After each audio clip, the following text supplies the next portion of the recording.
I was 2 shots of Jack Daniels into what was starting out to be an epically bad weekend, and it wasn't even 3 in the afternoon on a Friday. I'm a reporter for a small newspaper in the Midwest, and because I had worked several late nights in a row, my boss had given me comp time off for Friday afternoon.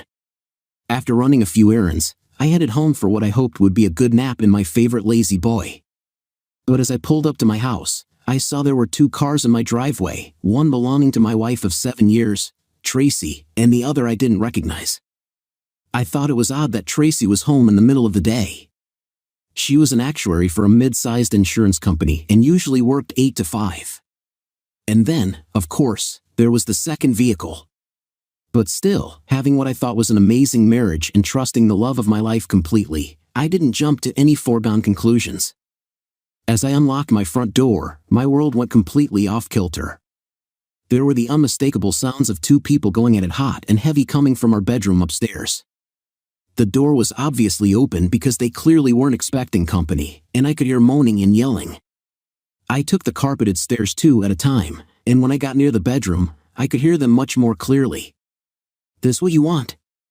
This what that your husband not giving you?" Railed some guy I had never heard before, was being shouted to my wife, who was groaning louder as she was obviously getting pounded. When I got to the door of my bedroom, I could see my gorgeous wife on her back beneath some guy who looked like he played linebacker for the Packers, giving her a tremendous amount of sex. From what little I could see, he was giving a lot to her. Despite what he had said, Tracy had never indicated to me previously that she felt unfulfilled, but what I was seeing and hearing told me I wasn't measuring up for her. I was suddenly feeling extremely nauseous, probably because my world was crumbling right in front of my eyes. "Don't mind me," I finally yelled as I walked into the room, opened my closet door, took out my gym bag, and started putting a couple of changes of clothes into it. Derek barely broke stride until Tracy realized I was there and stopped screwing him. "Oh, Simon, I'm so sorry you had to see this," she yelled from underneath the monster. "We were going to tell you, not have you find out like this." "Exactly when would that have been then, Trace?" I responded. "On our 10th anniversary? From the looks of things, this is hardly a one-off. Surely you could have found the time to tell me before this if you really cared." Although he had stopped pumping my wife, Derek was still, and she was trying to look around him as we spoke. "Never mind, Tracy. I'll just grab a few things and be out of your hair. I'll come by for whatever else I want and need in the coming days. I'll have my lawyer draw up the papers. By the way, who the hell is this Neanderthal plugging you?" "That's kind of funny," she giggled. "Derek is my attorney. He works for one of the big firms downtown." "Perfect," I said. I didn't even bother to close the front door when I left the house. I put my stuff in my Ford F-150 and headed straight for my favorite watering hole. Not exactly an auspicious start to the weekend. Most bars are pretty empty on a weekday afternoon, and the Rusty Fork was no exception. Even my favorite bartender, Noel, didn't begin his shift until 4, so I just sat in my spot thinking. I suppose I should have seen this coming. The last time we went out to one of my wife's work events, her coworkers barely disguised their disdain for me. Toward the end of the evening, I felt she was starting to agree with their assessment of my job and my ability to support her in the style to which she'd like to become accustomed. Tracy made no qualms about talking about how her job paid twice as much as mine. We had a terse discussion about her behavior on the ride home that night, and she pushed it off on her being somewhat tipsy. I wasn't happy with that explanation, but as someone who doesn't hold grudges, we were okay a few days later, or at least I thought we were. So here I sit at the bar. I know I should probably be out making sure to move half of our money over to an account in my name only, but right now I couldn't care less. My credit card is in my name only, which means I can spend the rest of the night getting shit-faced before sleeping it off in my truck. I'll find a hotel or an apartment to rent tomorrow. Tracy and I met at a major Midwestern university. We dated for our junior and senior years before I asked her to marry me. We knew that unless I could get a job at a major newspaper in a big city, she would probably always out-earn me. But we both agreed that everything we made was ours, not hers and mine. That's what I thought we had until recently. I don't know how much of her attitude is due to her coworkers, but apparently, she has lost all respect for me completely. And as for her love, well, today showed me exactly where I stood. Noel greeted me when he came on at 4 and was mildly surprised at how early I was there. I gave him the Reader's Digest version of my earlier afternoon and handed him my pickup keys with instructions to pour me into the vehicle's cab when I was done, but not to give me my keys back until I woke up tomorrow. That's harsh, dude. Finding out that way, he said to me while we talked around 9 p.m. I wasn't feeling any pain, let alone my extremities, when a state trooper showed up at the bar. He ambled over to Noel behind the bar and asked him if a Mr. Simon Tillerson was on the premises. Noel, of course, pointed over at me. The trooper then ambled over to me.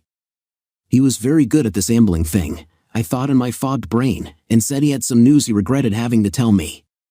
My wife and a Mr. Derek B.S. were killed on the road about 3 hours ago when a semi blew a light in town and drove over the top of Mr. Biggs' BMW convertible.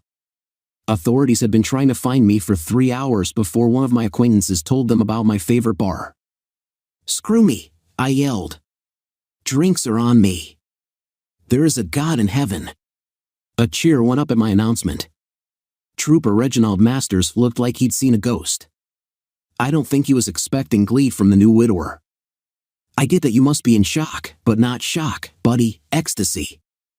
I wailed in my drunken state. The reason I'm so screwed up is that I caught the two of them screwing in my bed this afternoon. I was going to leave the witch. Screw her dead body. This couldn't get any better. The trooper still looked appalled. I couldn't care less. Normally we like for the next of kin to identify the body just to be completely sure it truly is that person who is dead, but I don't think Mr. Tillerson is going to be of any help tonight, Masters said to Noel. Could you make sure that someone leaves him the message to go over to the morgue tomorrow? Noel nodded affirmatively. I may have been drunk as a skunk, but I completely understood what was going on and what Masters had told me. Even though I knew I would miss my wife when I sobered up, she had cheated on me and was going to replace me. So right at that moment, my anger at Tracy outranked any love I still had for her. I woke up stiff and sore in the cab of my pickup the next morning. I probably looked like hell, too, but I staggered back into the bar to pick up my keys and drive to a hotel. Then I remembered what the trooper had told me the previous night, so I drove home to my empty house instead, thinking about Tracy and the 9 years we had together, the last 7 as husband and wife. I was more sad than anything that it had ended the way it did between us. I can't say I was really grieving because, even though I was no longer drunk, I was still happy that she and Derek got what I thought they deserved. I went home, jumped in the shower, cleaned up, and headed over to the morgue to identify the body. Tracy's body looked battered. I guess having a semi go over the top of you in a convertible will do that. I asked to see the other body as well. Derek looked similar to Tracy. I hoped at least in his case, death had been slower to come. When I got back home, I knew I had to make at least 3 phone calls, one to my parents, one to her parents, and one to her sister Anna. I knew somewhere deep down inside I was sorry to see her die, but at that moment, every thought of her came with the visual of her urging her paramour to give it to her, and I really couldn't muster any sorrow in my heart for her. So I decided I would do my job, report the facts, and keep my lack of emotion out of the equation if I could. At least I did feel bad for Ron and Cindy Jacobs, Tracy's parents, for losing their daughter. I loved Ron and Cindy almost as much as I loved my folks, and I certainly didn't want to see them hurt. From that respect, this was not going to be easy. I called my parents first and gave them the news. My mom, easily the more emotional of the two, burst into tears immediately. My father, on the extension, started asking for more specifics, so I told him about Tracy being in the car with Derek Biggs at the time of the accident. "Who's Derek Biggs?" he asked directly. I knew the question was coming, but still, I hesitated before answering, which probably told him volumes.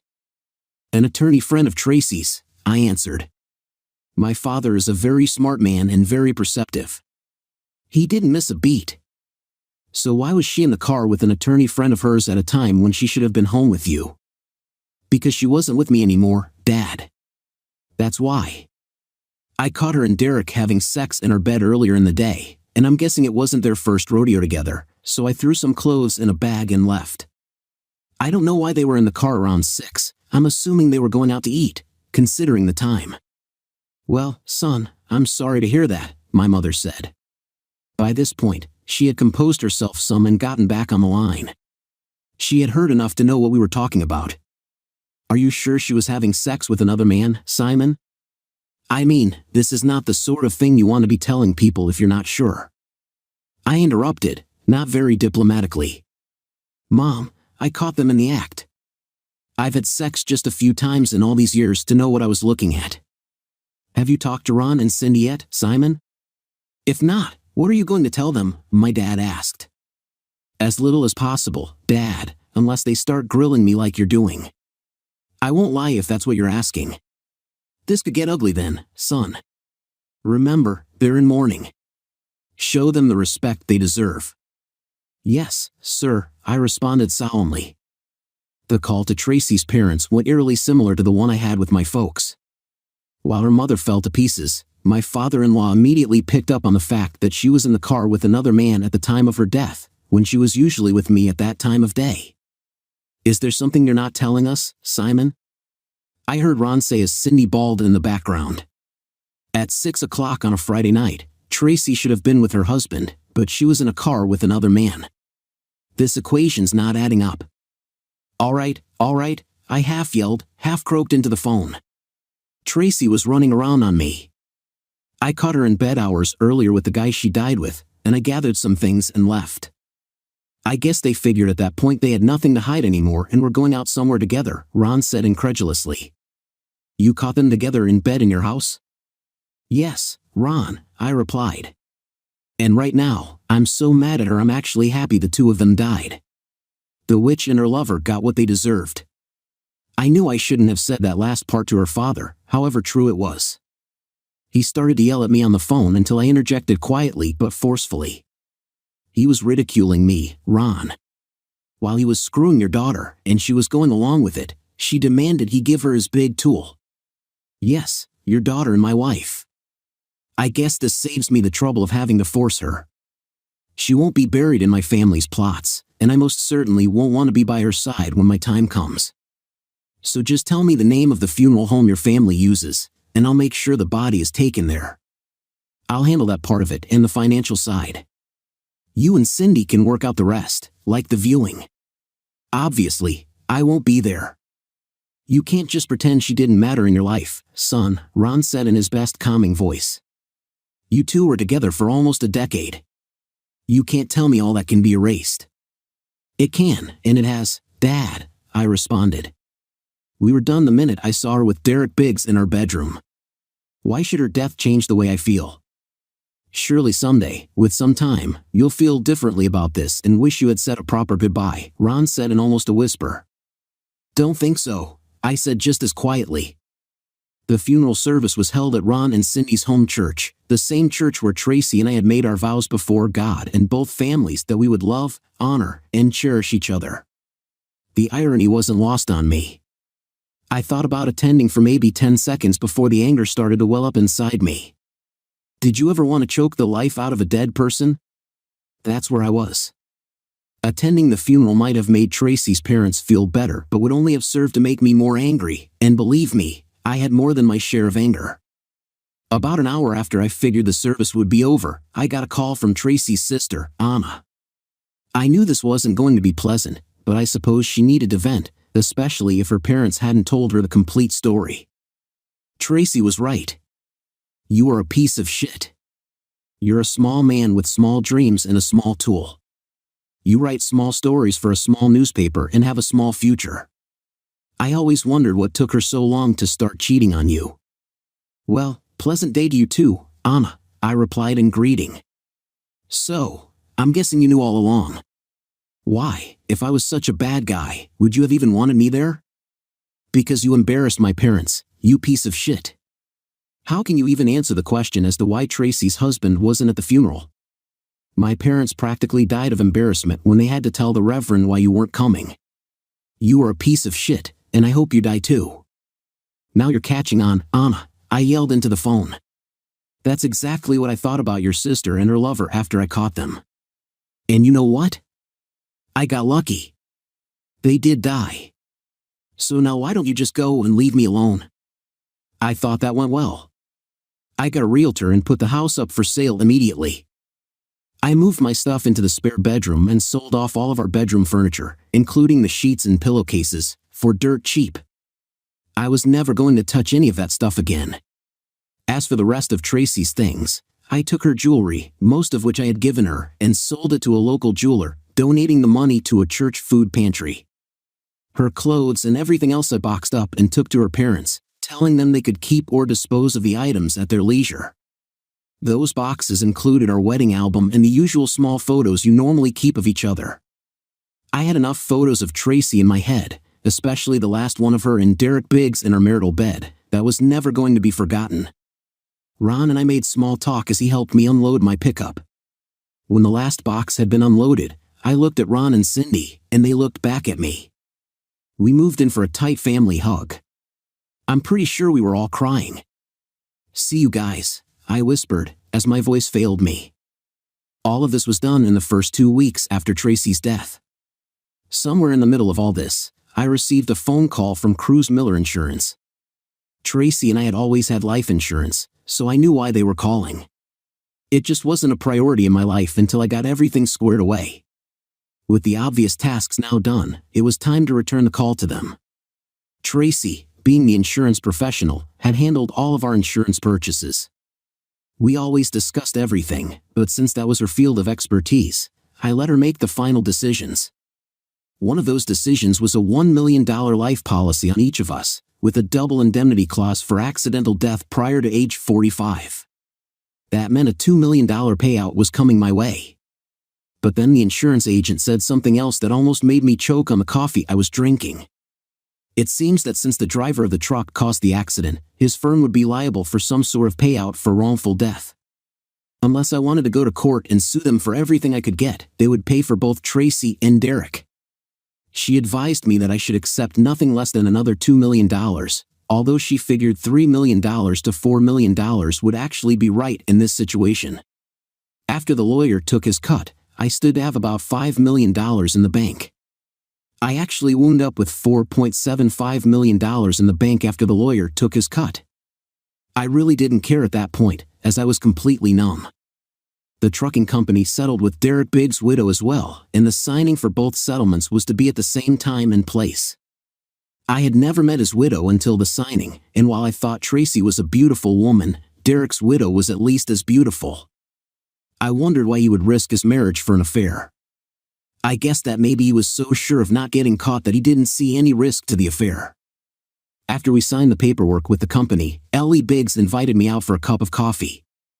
It seemed she had one question in all of this that never got answered by anybody, and she was hoping I could provide that information. My husband didn't have a friend named Tracy Tillerson that I was aware of, and after checking, his firm told me she was not a client. Yet they were in the car together when they died. Nobody in Derek's office knows who this woman is, or if they do, they are not telling me. What was your wife to my husband, Mr. Tillerson? I took a big gulp of coffee. Damn, I hated to be the bearer of more bad news to this extremely good-looking woman. I dropped my eyes to the table in the Starbucks we were at. "Oh, that bad?" she said. "Please, Mr. Tillerson, I deserve to know the truth." So I told her the whole story from my side. She looked appalled. I suddenly felt sick to my stomach. "Thank you for your honesty," she said as she got up from the table and left the coffee shop. Although I was now wealthy by most people's standards, my life sucked. I had no desire to date. I had moved into a shabby one-bedroom apartment just to have a roof over my head. I had few friends and didn't really care. I worked at the newspaper, rode my bike a lot, and lifted weights several times a week. I just existed. My father, bless his soul, finally convinced me to see a therapist. His diagnosis: trust issues. He encouraged me to get out into the public more and try to have a semblance of a life. That was a waste of an hour. I never made another appointment. So I'm sitting in my place, watching baseball and just thinking, replaying over the conversation with Anna that occurred after Tracy's funeral 6 months earlier. She said that I wrote small stories for a small newspaper, and she was right. I had taken the job because it was the only newspaper opening near Tracy's job, and since she made more money than me, I sacrificed my plans of someday moving to a larger paper. I was waiting until Tracy decided we should move, and then I would look again. But now I wasn't tied to the community. In fact, I probably didn't ever have to work another day in my life. I was free to come and go as I pleased and write whatever the hell I wanted, and I didn't care if anyone ever read it. The next day, I went in and gave my boss, Ernie, my 2 weeks' notice. Sitting in my apartment that night, I looked at my library, so to speak. It was a collection of about 30 books, 28 of them nonfiction. One of the 2 fiction books was Moby Dick by Herman Melville. That got me thinking, which some say is dangerous for me. One of my academic strengths in school, according to all the tests, was abstract thinking. Before the days of hyperlinks on the internet, I used to do that all the time in my mind, take a thought, mull it over, twist it around slightly, and go in yet another direction. It worked for me, but it didn't make it easy for my friends to follow my thinking when we would get into deep discussions. They learned never to ask what if when I was around. 10 minutes later, it occurred to me that Tracy was always going to be my white whale, and I had to hunt her. But I would do it with the written word, and that's how it started. I sat down at the computer and composed my first fiction story since 8th grade. The Derek Biggs character was killed off, and the Tracy character got severely punished by life. It took me 2 full days to write, edit, and polish it, but for the first time in half a year, I felt energized. I still couldn't punish Tracy in real life, but I could in my head, in the story. I went on to write 17 more short stories over the next 2 months, changing things up but keeping a couple of constants. The Derek character was always killed off, and the Tracy character always got her comeuppance. Damn, that felt good. When I would complete one, I'd set it aside, then read the finished product. Then I happened back to Moby Dick. It was an actual book with a cover and bound pages. I thought to myself, I can do that. And I did. 6 months later, I had my first novel, a historical romance of all things. Of course, the Derek character got killed off quite viciously, and the Tracy character was again humbled. I thought it was pretty good, and apparently, a publisher did too. The deal I got wasn't so great, but at least I didn't have to pay to have it self-published. I'm not sure how things got done, but somebody besides me liked the book, and the publishing company actually did 2 more runs. They wanted a second book and doubled the money, so what the hell, I did another. This one was a murder mystery, and yes, the Derek character was the victim, and the Tracy character got caught and jailed. I was feeling much better about life after completing the book, and the strong sales didn't hurt my feelings either. In my mind, it was like a lot of people were agreeing with my feelings about Tracy and Derek. A second publishing company came after me after the success of the second book and offered me a 3-book deal at again double the money. Considering I was already a rich man, although nobody knew it, I didn't need the money. So I gave the first company the right of first refusal to match the deal. They quickly agreed, so I stayed with them and gave them 3 more books over the next 18 months. Each book used the same basic storyline, although I did change the scenarios, and in the third one, I even tried some humor. All 3 were hits, but most importantly to me, I kept feeling better about myself with each book finished. I knew I was never going to be able to get any of my questions about what she did and why she did it answered, so this was as close to any satisfaction I was going to get.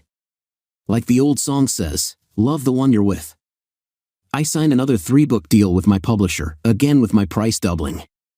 This time, they had some bigger news. One of the movie studios was looking to make at least 2 of the books into feature films for some incredibly nice pocket change. They even wanted my help with the screenplay. What the hell, I said. While I had never been a big fan of Oprah Winfrey, her endorsement of a book usually sent the author into the stratosphere of success. When she chose my 6th book for one of her books of the month, I got to experience that firsthand. It was amazing. Not only was I now a successful author, but I was also being recognized in public. Obviously, there was a downside to that, but I guess that's sort of the price of success. In general, most people are very polite and nice, but every now and then, you get a jerk who wants to prove that he or she is not impressed by you. That's okay, because I'm not impressed with me either, but I don't need to take it from anybody else. I can do rude as well as anybody. So, I was sitting in my favorite bar, the same one I was in when the state trooper told me Tracy was dead, just enjoying a Friday evening with my good buddy, Jack Daniels. Now worth north of $10 million, I still enjoyed the simpler things in life: a good drink, working out, riding my road bike, and a good-looking woman every now and then. I still lived in the same crappy apartment and really hadn't been searching for lasting female companionship. I think a few of the regulars at the bar knew about my writing success, but for the most part, everyone there pretty much left me alone. You know, some playful teasing every now and then, but nobody really said anything about reading my stuff. Of course, I was pretty sure that about half of them couldn't read, so that took them off my potential fan club list. Noel, my favorite bartender, knew about my success, and we would occasionally talk about it or something I was working on. He was a good dude and apparently kept his mouth shut about me. Of course, the fact that I tipped him $20 every time I was in the place probably contributed to that. I was watching the television screen closest to me, listening to the background music, and in general, not paying attention to life when two women suddenly appeared alongside me at the bar. They were both attractive, I guessed in their mid-30s like me, and were dressed in jeans and regular tops. They weren't trying to impress anybody, obviously, but there was something about the one farthest from me that seemed familiar. I knew why as soon as she started talking to me. "You don't remember me, do you, Mr. Tillerson?" she asked as her friend leaned back on her stool, giving us a clear line of sight to each other. Truthfully, I didn't at first, but then it clicked. I was looking at Ellie Biggs, Derek Biggs' widow. I had only met her the one time at the settlement signing when the trucking company paid us for killing our cheating spouses. At that time, I confirmed for her that yes, her husband was cheating on her with my wife. "I most certainly do remember you, Mrs. Biggs," I said. "It took me a minute, though. How have you been? You certainly look great, if you don't mind me saying so." Ellie blushed and looked at her friend, then looked me straight in the eyes. "I am much better than the last time you saw me, and honestly, I have you to thank for that, at least from an emotional standpoint. You see, Derek's death left me about $2 million richer, but I was a total mess when he was killed. And then, on top of that, I found out he was cheating on me. I was both sad and angry, particularly angry that I would never get to tell that cheating prick what I thought about him. Then one day, Rachel here brought me your first book. She had seen your name on the cover and remembered it from my account of our meeting. At first, I started skimming it, realizing you were writing about our worthless spouses, and you just kept drawing me in. When Derek's character was killed off, I can't describe the feeling of relief I had. Then when Tracy got hers, I felt vindicated, for lack of a better word. That was the best I had felt since that horrible day. Since then, I've read every single book you've written. This may sound stupid, but they make me feel better about myself, and I usually giggle like a schoolgirl when Derek and Tracy get theirs. That's kind of how I feel when I finish writing one," I related. "I'm glad I could help you as well. Considering how well they've sold, I'm guessing there must be a lot of people who can relate to what we've been through. I honestly never considered writing for a career. Hell, I hadn't written fiction since 8th grade. Maybe since I really didn't have to write, since I had my settlement money and a lot of insurance money, maybe that helped things flow out of me. I guess I'll do it as long as it feels good." The three of us shifted over to a table, and I bought a couple of snack trays to munch on. We talked until midnight, when the ladies said they needed to get going. I told them I honestly couldn't remember having a nicer night in quite some time and asked if we could do it again in the future. "How about next Friday night, but we start off with a real dinner first?" "On me," I suggested.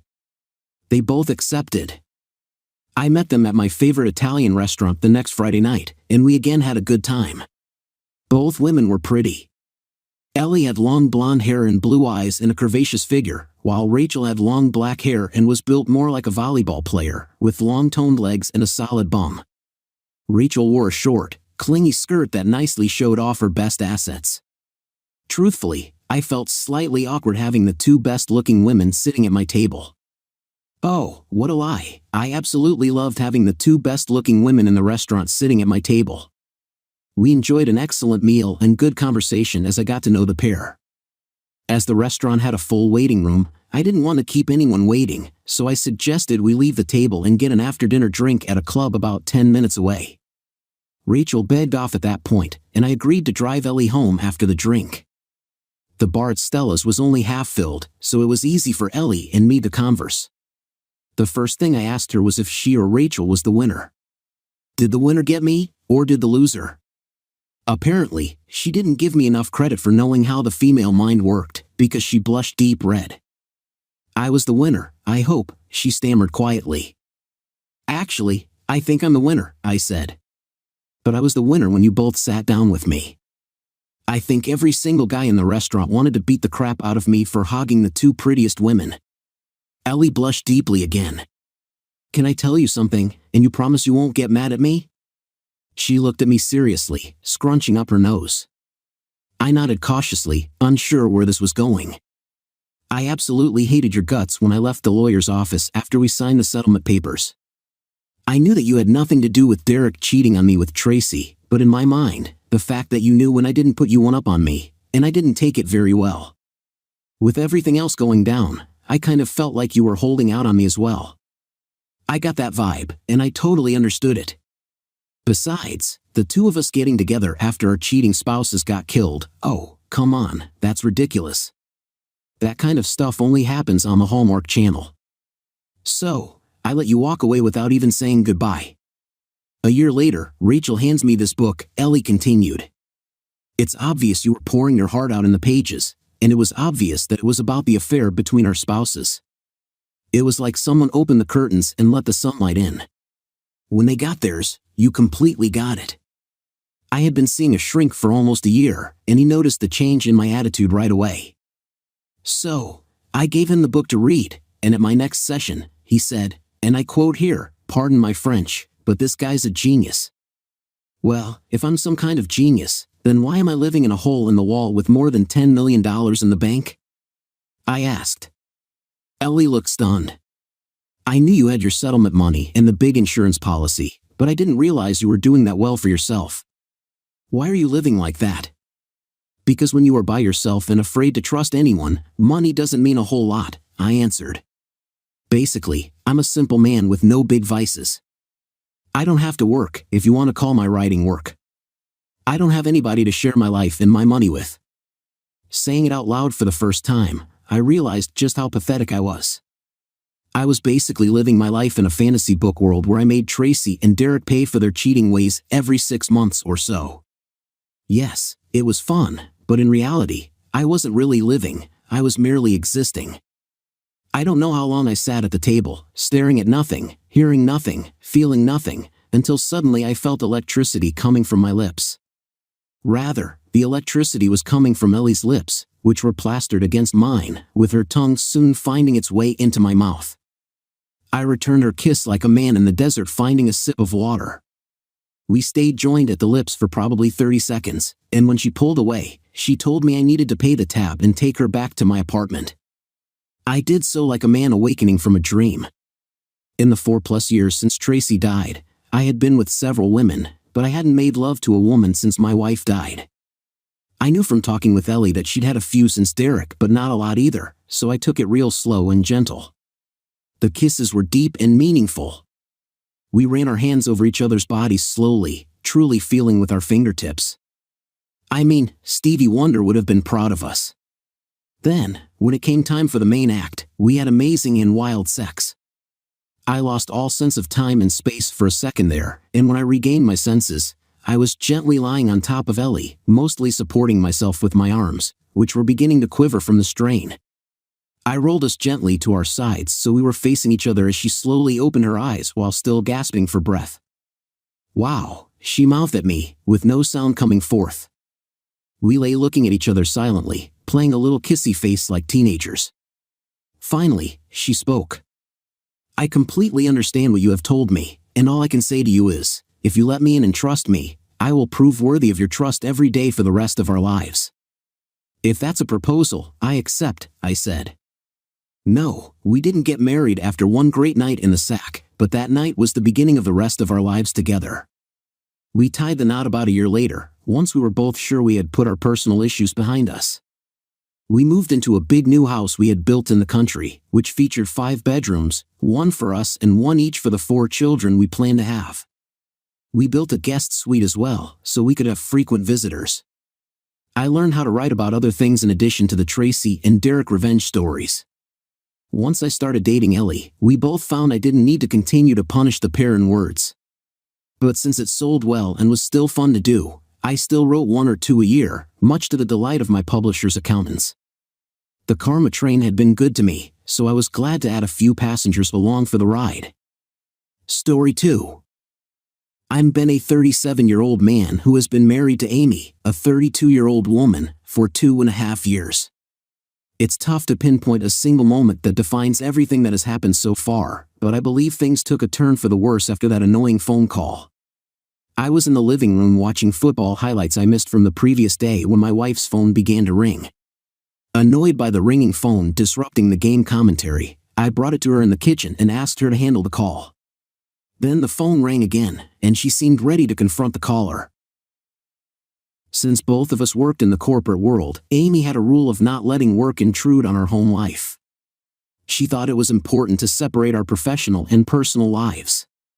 She maintained her privacy and encouraged me to do the same.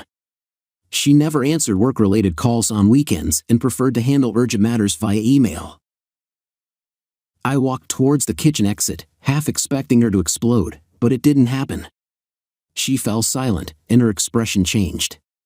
It wasn't until dinner that she revealed what the phone call was about. They were transferring us out of state. She said, "Transfer? Why?" I inquired. As soon as those words left my mouth, I realized the situation. I had previously mentioned the company's expansion. Apparently, the board wanted to relocate employees to oversee the branch's development, she explained. I understood how transfers worked, but they typically didn't transfer married individuals without their consent. Amy hadn't requested the transfer. I suggested she decline it, but she explained that it came with a promotion she had been working towards her entire career. It was becoming clear what the situation was. Amy was an ambitious woman, and I admired that about her. For the past year, she had put in a lot of effort to earn that promotion. She volunteered, worked extra hours, and made sure her team of 7 functioned smoothly. Now it was about to pay off, though not in the way we expected. Her salary would double with numerous perks and benefits, but it was never just about the money for her. She was determined to climb the corporate ladder. "What do you think I should do?" she asked. All I could say was, "It's not your fault, but it puts me in a difficult situation." I had 2 clear options. I could advise her to turn down the transfer, sacrificing the promotion, or I could be supportive and give her my blessing to pursue the opportunity she had worked so hard for. In my mind, I considered that long-distance marriages could work. I hadn't seen many examples, but they must exist, right? I was hopeful but not wanting to hold her back. I told her, "I'll support your decision whichever way you choose. We can make it work." Now I deeply regret those words. She was thrilled, and in that moment, I believed I had made the right choice. I convinced myself that people maintain their marriages during long business trips, spending months away from their families and still keeping the spark alive. Looking back, she didn't give me much room to refuse. If I had given my honest opinion and asked her not to take the job, she would have considered it, but it would have come at a cost, potentially leading to the collapse of our marriage. I didn't want that. I also disliked the idea of her being so far away, but if our marriage was on the line, the lesser evil was letting her go. It seemed like the only logical choice. Faced with a similar situation again, I'm not sure I would choose differently. She spent the evening thanking me for being understanding, but I couldn't shake the irritation I felt. I realized that my wife had manipulated me into making a decision in her favor. She had baited me. I was certain, however, she seemed genuinely excited. After all the travel arrangements were made, we had a long discussion about how to make the marriage work. Naturally, we decided to call each other every day to stay involved in our daily lives. The thought of infidelity never crossed my mind because I believed Amy was too focused on her goals to consider it. Her company agreed to give her 5 days off each month. "It'll work," she assured me just before boarding the plane. Little did I know, my marriage had ended at that moment. All long-distance relationships start the same way, with constant calls. I even got her a Bluetooth earpiece so we could talk while she worked. For the first 2 months, it seemed to be working. We were on the phone more, and I learned more about her life than I did when we lived together. Suddenly, it felt like I had made the right choice by prioritizing her ambition over my needs. I thought we were in a good place, at least until 2 months ago. Amy phoned one morning to cancel her trip back to Michigan. Her company's performance for the last 3 months was not good, and she needed to find more skilled people for administrative roles to make her job easier. I was fine with it, as I was on the cusp of sealing a major deal that would give me more flexibility in my work. The payout for closing the deal was worth millions, and it would allow me to spend more time with my wife. Waiting for 5 days to surprise her seemed insignificant compared to the time I could have with her. I kept the deal secret to give her a pleasant surprise. So I needed to stay focused and avoid distractions. We didn't call each other during this time, which was the longest we had gone without talking on the phone. We exchanged texts on WhatsApp, but we were both too busy for meaningful conversations. I'm sharing this story because a mutual friend recently accused me of being cold and manipulative after hearing what happened.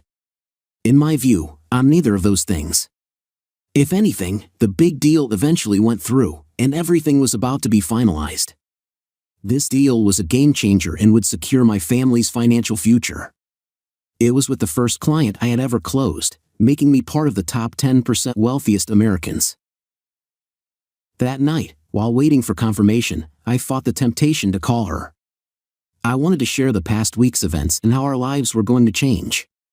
Instead, I planned a surprise vacation for us, including tickets, a hotel, food, and sightseeing. While scrolling through WhatsApp, I saw her story with a photo of her hugging a man named Josh. He had dark hair, blue eyes, and seemed to be in his mid-30s. He was the first person she hired when she started her job, and he knew the business well. Below the picture, she captioned it as "Dark Times Reveal Angels." I should have suspected something was amiss and delayed telling her about the deal. I decided to fly to California to see her, and that's when I found out about her affair with Josh. I called her Michigan office to find out her location for a surprise visit, and fortunately, a mutual friend who worked as the receptionist helped keep my arrival a secret. During the flight, I imagined how Amy would react to the news of the deal. I went straight to her branch from the airport, hoping to take her out to dinner to share the news. However, I was told she hadn't shown up for work that day. So, I took an Uber to the address I was given, wondering why the receptionist at her branch seemed surprised to learn that Amy was married. I didn't press for details since Amy liked to keep her personal life private. After climbing 4 flights of stairs, I stood at her apartment door with a bouquet of flowers hidden behind my back. Just as I was about to knock, I heard her moan, and someone said, "Keep going." My heart sank. It only took 5.5 months for her to cheat on me. I was consumed by anger, which threatened to overwhelm my rationality, but I made an effort to stay quiet. I left her apartment and drove back to her office to ask the receptionist not to mention my visit, and I gave her a $100 tip. I also stayed in a nearby hotel to keep an eye on her during the week that followed.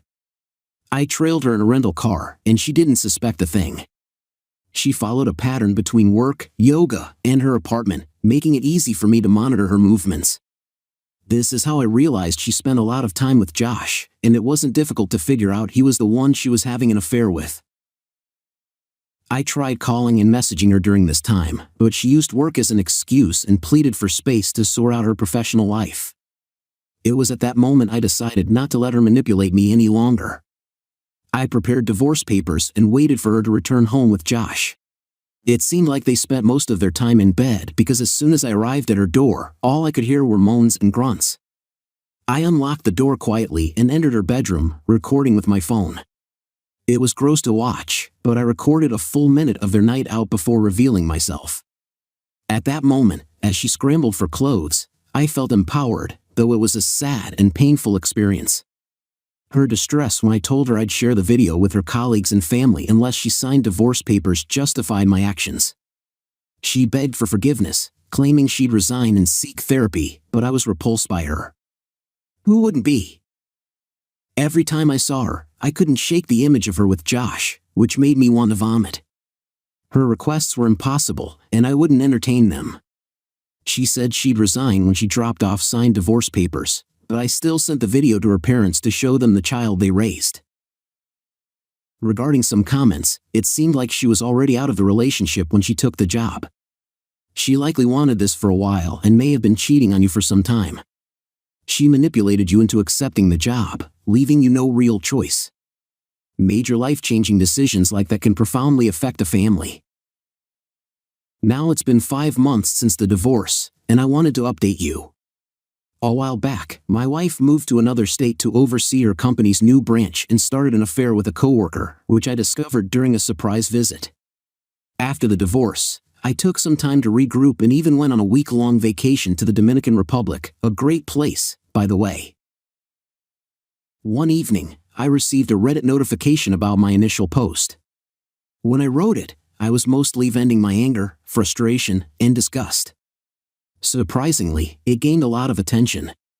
While reading the comments, one stood out, written by someone who had gone through a similar situation a few years ago. He mentioned feeling miserable for not getting sufficient revenge to satisfy his spirit. It may sound strange and unpopular, as many people seemed content with me simply exposing her infidelity to her parents and getting her fired without going further. It was somewhat satisfying to witness her relationship with her parents fall apart due to that video, but aside from that, it seemed like I hadn't accomplished much. The last I heard, she was staying in a motel and working at a nightclub, which oddly suited her as a cheater. About 3 weeks after I returned from my trip to the Dominican Republic, she showed up at my door, begging for my forgiveness and to take her back. It was quite entertaining watching her with puffy, bloodshot eyes from either crying or dealing with some issues. Regardless of the situation, it didn't concern me much. She was already an emotional wreck. My focus shifted to the guy she cheated on me with, Josh. I let her in, and she seemed to think I was reconsidering the divorce because she immediately started explaining her actions, claiming she never thought I'd actually go through with it. She even said she'd lost her parents' respect, and I had already punished her enough. I decided to test her by asking a question I knew she'd fail, but I wanted to be sure she didn't disappoint.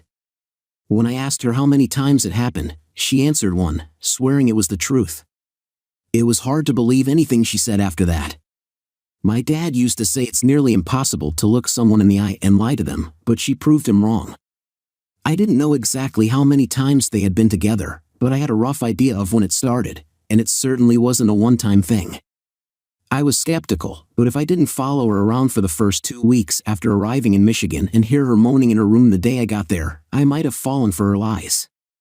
Her desire for a private life no longer mattered. As for Josh, I had discovered he was a married man, which infuriated me. I knew I had a chance to exact revenge on him too. I didn't need a mirror to know my acting skills were far from perfect, but she fell for it, thinking I was considering reconciliation.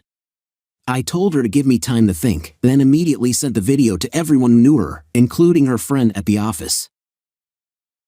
My first move was booking a ticket to Michigan to expose Josh's married life using information from Amy. I rented an apartment near his place, keeping an eye on him and waiting to release the videos of his affairs with my ex-wife. Meanwhile, I watched his wife, Sunny. She was stunning with blonde hair, gray eyes, and a captivating smile. My initial plan was to seduce her and gloat to her husband, but my feelings took an unexpected turn. Sunny was a kind and genuine person, and we developed a close friendship. I even started seeing less of Josh for a while. I learned that Josh had lost his job and was desperately hunting to avoid suspicion from Sunny. During our conversations, Sunny also shared her marital problems with her husband, barely paying attention to her until recently. Unbeknownst to her, this information gave me the ammunition I needed. I revealed the truth to Sunny and showed her the video which haunted my dreams. She was easily convinced, and we planned how she would confront Josh. Although I wasn't there to witness it, I made sure he knew I was behind his troubles. The last I heard, he was being deported. Now I can say I feel satisfied. Letters were sent to various people, including family, friends, homemakers, professionals, factory workers, doctors, lawyers, educators, priests, preachers, and even Facebook friends. The common thread among them was their connection to Amy Taylor and/or Josh Long. The message you're about to read is from Ben Taylor, who's Amy's husband, as well as your daughter, sister, friend, and coworker. I realize that most of you may not know me, and I appreciate your time. I have some information about my beloved wife and her friend, information that some of you might already be aware of or suspect. I've made the choice to eliminate all uncertainty and share what I know. I'm aware that many of you may not like it, some might even hate it, or even me. However, I'm prepared to face the consequences. Please take a look at the first attachment. There's a picture of Amy and Josh sharing a passionate kiss on the screen. The caption says foreplay. This photo was taken 3 months ago at her company picnic. They believe they were discreet, but my friend who was searching for his children witnessed it. He took some pictures and gave them to me, thinking I might need them. That's what a good friend does. I must admit that I became a typical insecure husband after that. I needed to find out everything, even if it hurt me, and it did hurt. Our commitments to each other and to God in front of friends and family were broken due to lust. I hope it wasn't love. I keep tormenting myself with the question, why could it be? Because I left her alone for extended periods while the Navy SEALs and I were involved in covert CIA operations. No, wait, I never served in the military, and the only SEALs I know are the ones sunbathing in the harbor. Could it be because I left her alone for work? That can't be. I don't go on business trips, and I hardly ever work overtime. I typically get home no later than 5:30 every evening. Maybe it's because I abandoned all my hobbies, left her and the kids to themselves, and had fun on my own, missing birthdays, holidays, and anniversaries. No, that's not the case. My only hobby is making her happy. She seemed to enjoy little surprise gifts and weekend getaways, and she had to keep an eye on me to ensure I didn't go overboard on those occasions. Fortunately, we didn't have a chance to have kids. I wasn't tough on her mentally or physically. I didn't neglect her, and I always made sure she knew I loved her. I spent as much time with her as possible. It helped that she had a job, otherwise, she wouldn't have had time to be with Josh. The fact that he was her boss made their secret meetings convenient during the day. I was shocked when I obtained concrete evidence. It turned out to be a bit costly, possibly even illegal, but I didn't intend to use it in court. I decided to take the matter to the court of public opinion. It's evidence of their affair, of course. The following attachments are explicit, so please don't open them if you think they might offend you. The next 2 images popped up. The first showed a top-down photo of Amy looking up at Josh lovingly. The caption read, "She's really good at this." The second was a series of images of them in bed, their faces reflecting desire and happiness. Below was the caption, "What she didn't do for me." I apologize if this offends you, but I needed to remove all doubt. Why am I showing you these pictures? Because I filed for divorce. Many of her friends have asked if I'm sure about this decision, if it's a mistake, if we should see a counselor, if she's sorry, if it won't happen again, or if we should try to forget it. Her mother, whom I loved as my own, won't try to make me change my mind. Her father, whom I respect but never truly loved, will attempt to reason with me. I'm sorry for involving all of you in this situation. My strongest desire is for you to leave me alone. This is primarily between my wife and me. Well, not entirely. I didn't account for Josh. I owe an apology to his wife, Sunny. You didn't deserve to face this or to your 2 children, who are 8 and 5 now. Perhaps he'll change, and you can forgive him, it's your choice. I also apologize to his company and its senior management for involving them in the impending lawsuit. In the end, all their meetings occurred in their office. I believe the supply staff now knows why there's a couch in his office. Just a suggestion, if you're giving that couch to someone else, make sure it's thoroughly clean first. I may not be able to use these pictures, but my attorney can obtain statements from their coworkers. I highly doubt they take responsibility for the company.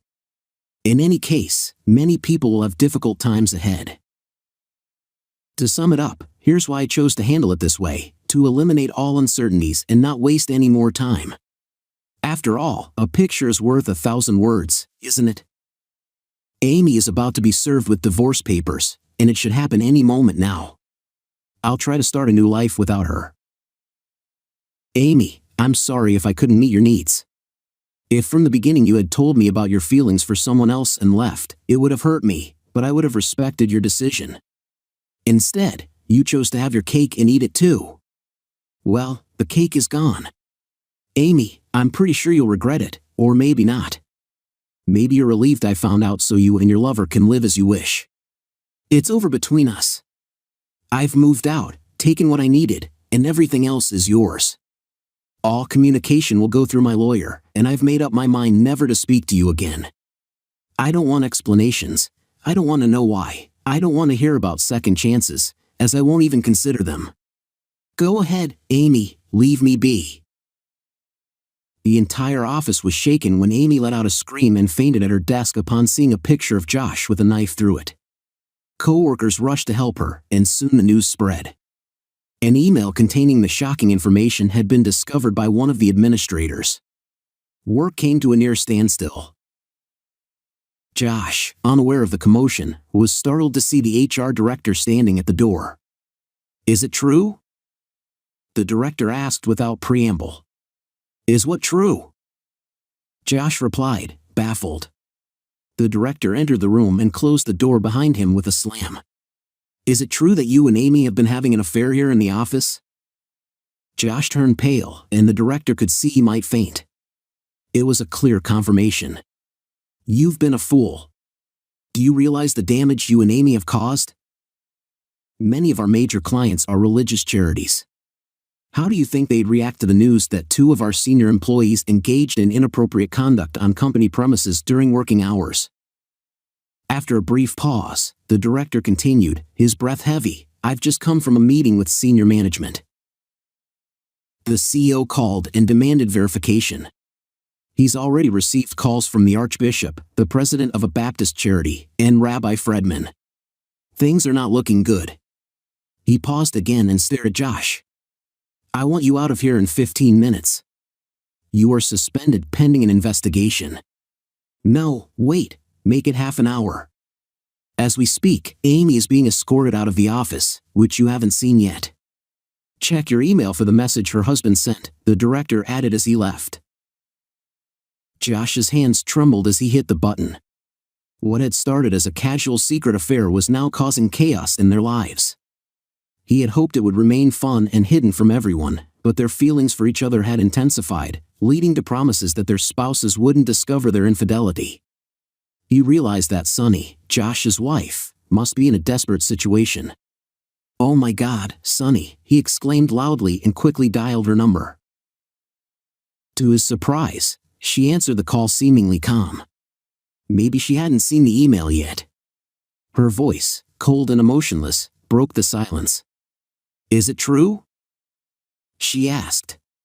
Is what true, sweetheart? Josh replied, aware that he had no other option. Josh, you have one chance to tell me the truth, just one. If you deny it and I catch you in a lie, our conversations will be handled by lawyers. So, is it true? The walls were closing in on him, and he loved her, but he had no choice. I'm so sorry, honey. Yes, it's true, he confessed. But she cut him off abruptly, her voice sharp and unyielding. I'm packing 2 suitcases with your favorite things. They'll be in the garage. Come get them while I pick up the kids from school. I'd go myself, but at least one of us has to act like the responsible adult here, especially when there are kids involved. For now, I'll tell them you had to leave for a business trip. Understand one thing, if I decide not to attempt to salvage everything, you'll be the one explaining to our kids why Dad doesn't live here anymore. They won't understand now, but they will in a few years. I hope it doesn't push them away from you. I'm leaving, please don't attempt to reach out to me. If I decide to, I'll initiate the contact. There was a moment of silence that seemed to stretch for an eternity. Then came a piercing scream. Damn you, she yelled before abruptly ending the call, leaving him staring at his phone like a snake before he let it slip from his grip. Almost immediately, the phone began to ring. Glancing at the caller ID that displayed Amy, he answered hesitantly. For a minute, all he heard were the sounds of crying and sniffling. Then she spoke, her voice so hushed he could barely recognize it. Josh, what are we going to do? He's my life. We were planning to start a family next year. I can't bear to lose him. I can't." For the 20th time that day, he was overwhelmed with a profound sense of sadness. What have we done? He wondered aloud. I feel the same way about Sonny, but honestly, Amy, I don't see a happy ending for either of us. If we truly loved each other, we might embrace our freedom and be together however we liked. We like each other, yet we never intended to be together, you know. Our careers are over, if not now, then very soon. Sonny has kicked me out, and I'm uncertain if we'll ever be together again. I'm genuinely sorry for Ben. Do you think that if I talked to him, explaining there was no love, it might help? I'm willing to do that. No, she replied resolutely. I believe the best thing for you right now is to keep as far away from us as possible. Every time he sees you, he'll remember what we did. He's never been violent, but he's never been hurt like this. I'll speak to you later, only if I believe it's a good idea. She paused briefly before adding, No, I don't think it's a good idea. All they need to do is discover that we're communicating, and that would undermine everything we're trying to rebuild. I'm sorry it has come to this, Amy. You know I never meant to hurt you. I feel the same way, she replied with a sigh. I hope things work out with Sonny. I know how much you love her. I can't believe we were ever that foolish. Goodbye, Josh, and good luck with that. She hung up, leaving Josh alone with his thoughts. As promised, Ben never spoke to Amy again. He remained uncooperative, refusing negotiations and court-mandated counseling sessions. Instead, he opted to face a contempt charge, turning up at the office to be served with the charge by the jail. Confused police officers took his statement, and after no arrest warrant was issued, the judge expressed skepticism but sent him to jail over the following weekends, releasing him on Sunday nights so he could attend work.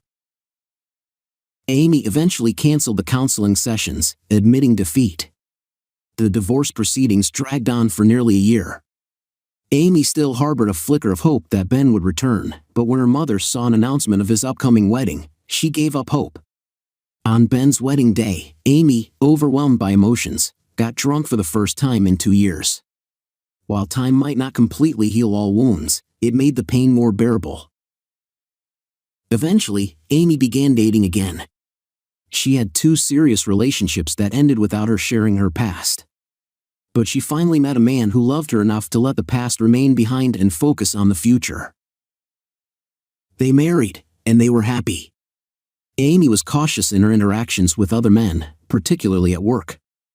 Her colleagues jokingly referred to her as a nun because she rarely attended social events and kept her conversations with men strictly work-related.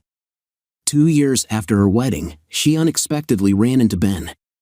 He had left town after reaching a confidential settlement with her former company to avoid a court case. He was back in town for his sister's 25th wedding anniversary celebration. Amy saw him sitting on a park bench by chance. Initially, she wasn't sure it was him. He appeared thinner and had some gray hair. She considered speaking to him to finally apologize for her actions, but changed her mind when a tall woman with fiery red hair approached, holding a boy around 2 years old and a girl of about 6 or 7 years. The girl had red curls like her mother's, and the boy had dark curls. The girl leaped into Ben's lap, and the woman took the younger one in her arms. Ben rose, holding the girl, kissed the woman, and left. Amy realized that she had caught a glimpse of the future that was supposed to be hers and wiped away her tears. She returned home to prepare her husband's favorite dinner. Josh and Sonny managed to reconcile after 15 months of separation. She insisted on counseling, both individually and as a couple, and they also established a rigorous prenuptial agreement. Josh apologized so much that Sonny eventually lost her patience and warned him that one more apology would lead to her departure. Josh transformed into a different person, rarely leaving Sonny's side, and he became a devoted family man. His new job paid less than his previous one, but he received raises and bonuses for his hard work. It took him 6 years to regain his footing, and Sonny continued to work to make ends meet despite their reconciliation. She refused to give up her job. She occasionally went out with colleagues for drinks or attended quarterly work seminars, and her independence bothered Josh. but she was secretly pleased by it. Their life was different from the past, but they were committed to building a better future for themselves and their children. One day, Josh realized that he and Amy had been living a better life, approximately 12 times, with an average duration of 30 to 45 minutes. Considering the longest estimate, it amounted to about 9 hours, a stark contrast to the years of suffering and the devastation of Amy's marriage. Was it worth it? Absolutely. Jack watched his tee shot sail exactly down the middle of the fairway. He always hit the same shot. It wasn't long, but it was straight down the middle. The other two guys had already teed off, and it was my turn. I set up and took a little practice swing. This was a par 5, pretty long and wide open. I decided to take a rip at it and see what happened. I'm a big guy, and I powerlift 4 days a week. My bench is better than it was in college. I can do reps with 225 pounds that make the steroid freaks at the gym jealous. I had a new driver, one of those graphite composite ones, and I felt pretty good. I hit the sweet spot, and Jack's jaw dropped. Jesus Christ, Eric, you hammered that. That's 350 yards if it's an inch. It's farther than that. You get up and down, and you've got an eagle. I'd had 2 eagles in my life, and I felt pretty good about this one. We started down the fairway, and Jack hit his second shot. It still wasn't to my first one. I heard his phone buzzing in his bag. He was a little hard of hearing, so I told him he had a text. He got his phone out, and his face went white. Eric, I've got to go, he said. What's wrong? I asked him. Something back at the office, he said. Take me back, Eric. I'm sorry, but I can't tell you about it yet.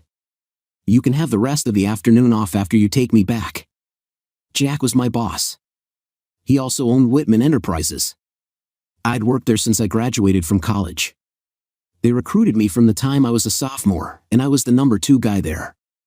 It was a family business. We made pumps, all kinds of pumps, designed for specific applications. We had a foundry, a machine shop, and we made them from the blueprint to the finished product. I was the VP of production, and I pretty much ran the place. Jack's daughter, Allison, was my counterpart in sales. I knew there had been some noise about us being bought out by a Swiss company, and I figured it was about that. I took him back to the office and started home. I was sitting at a traffic light. The street downtown was one of those old cobblestone streets, and there was an elderly lady crossing in front of me. I watched, horrified, as her toe caught on one of the cobblestones, and she tripped. She tried to keep her balance, but she was staggering forward now. She dropped her grocery bag, tripped again, and went down. I heard her cry out as her arms hit the street, trying to save herself. I slammed the shifter into park and jumped out, running around the truck and kneeling beside her. She was crying, and I felt awful for her. Her hands were bleeding, and her arm was clearly broken. I gathered her up in my arms. I'm so sorry, I told her. I'm going to help you. It's going to be okay. I'll take you to the hospital. Are you hurt anywhere besides your hands and arm? No, she sobbed, but I think my arm is broken. I dropped my groceries, and I'm afraid my eggs are broken too. Well, my knees are bleeding too. Honey, my arm hurts so bad. She was breaking my heart. I had tears in my own eyes. This sweet little lady didn't deserve this. I'll get you some more eggs, I told her. Let me help you get in the truck. I'll take you to the hospital. That made her cry even more. Thank you, but I can't go to the hospital, she said, her breath coming in gasps. I don't have any insurance. I can't afford to go to the hospital. I felt like now she was a tiny little woman, probably 70 or so, and you could tell she had been a stunner. She was still very pretty, and I felt really bad for her. I thought about my mother. She had passed away from a stroke 2 years before. If she had fallen like this, I would have wanted someone to take care of her. I'm taking you to the hospital, I told her. I'll take care of it. My wife works there, and we'll work something out. You look like someone's mother, and I would want someone to help my mother. I'm taking you now. Let me help you up. I'll get your groceries, and we'll go, okay? It hurts really bad, she said. Thank you, young man. I'll never forget this. I got her up and into the front seat of the truck. It was higher than she could comfortably get into, so I lifted her. I gathered up her groceries and put them in the back seat of the truck. On the way to the hospital, she told me her name was Samantha Gross and that she was a widow. It was only about a mile, and I pulled up at the emergency room door. Cindy, my wife, was on shift, and I helped Samantha inside. I took her to the desk, and Kyron was working. I told her what was going on and that I would be taking care of any bills. She took Samantha right back to a bed, and Rachel, the RN, cleaned up her hands and knees while we waited for the doctor. They tried to shoo me out, but Samantha wasn't having it. She wanted me to stay, and that was that. I asked her if she wanted to call someone. She said her phone was in her purse, so I went back to the truck and got it. She needed her ID anyway, and when I got back, I gave it to Kirsten. Samantha got her phone out. It was one of those cheap phones that you buy minutes for. She dialed and then started crying again. "What's wrong, Samantha?" I asked. "I'm out of minutes," she sobbed. "This is just a terrible day." "Here, use my phone." I handed her my Android. I had to show her how to use it, and she talked to someone female on the other end. "Cecilia, I fell and hurt myself," she said. "I'm at the hospital." "No, a really nice white man is helping me." "Please, honey, would you?" "Okay, please don't worry." I wondered where Cindy was. She worked in the emergency room as a physician's assistant and should have been handling this. I poked my head out and saw Rachel. "Where the hell is Cindy?" I asked. "This lady is hurting, and she needs to be attended to." Rachel flushed. "She went to lunch." I called her, and she'll be here any minute." "What do you mean she went to lunch?" "She just got here." Cindy worked 3 to 11, her lunch hour was at 7 o'clock. Rachel stammered around for a minute and finally just left.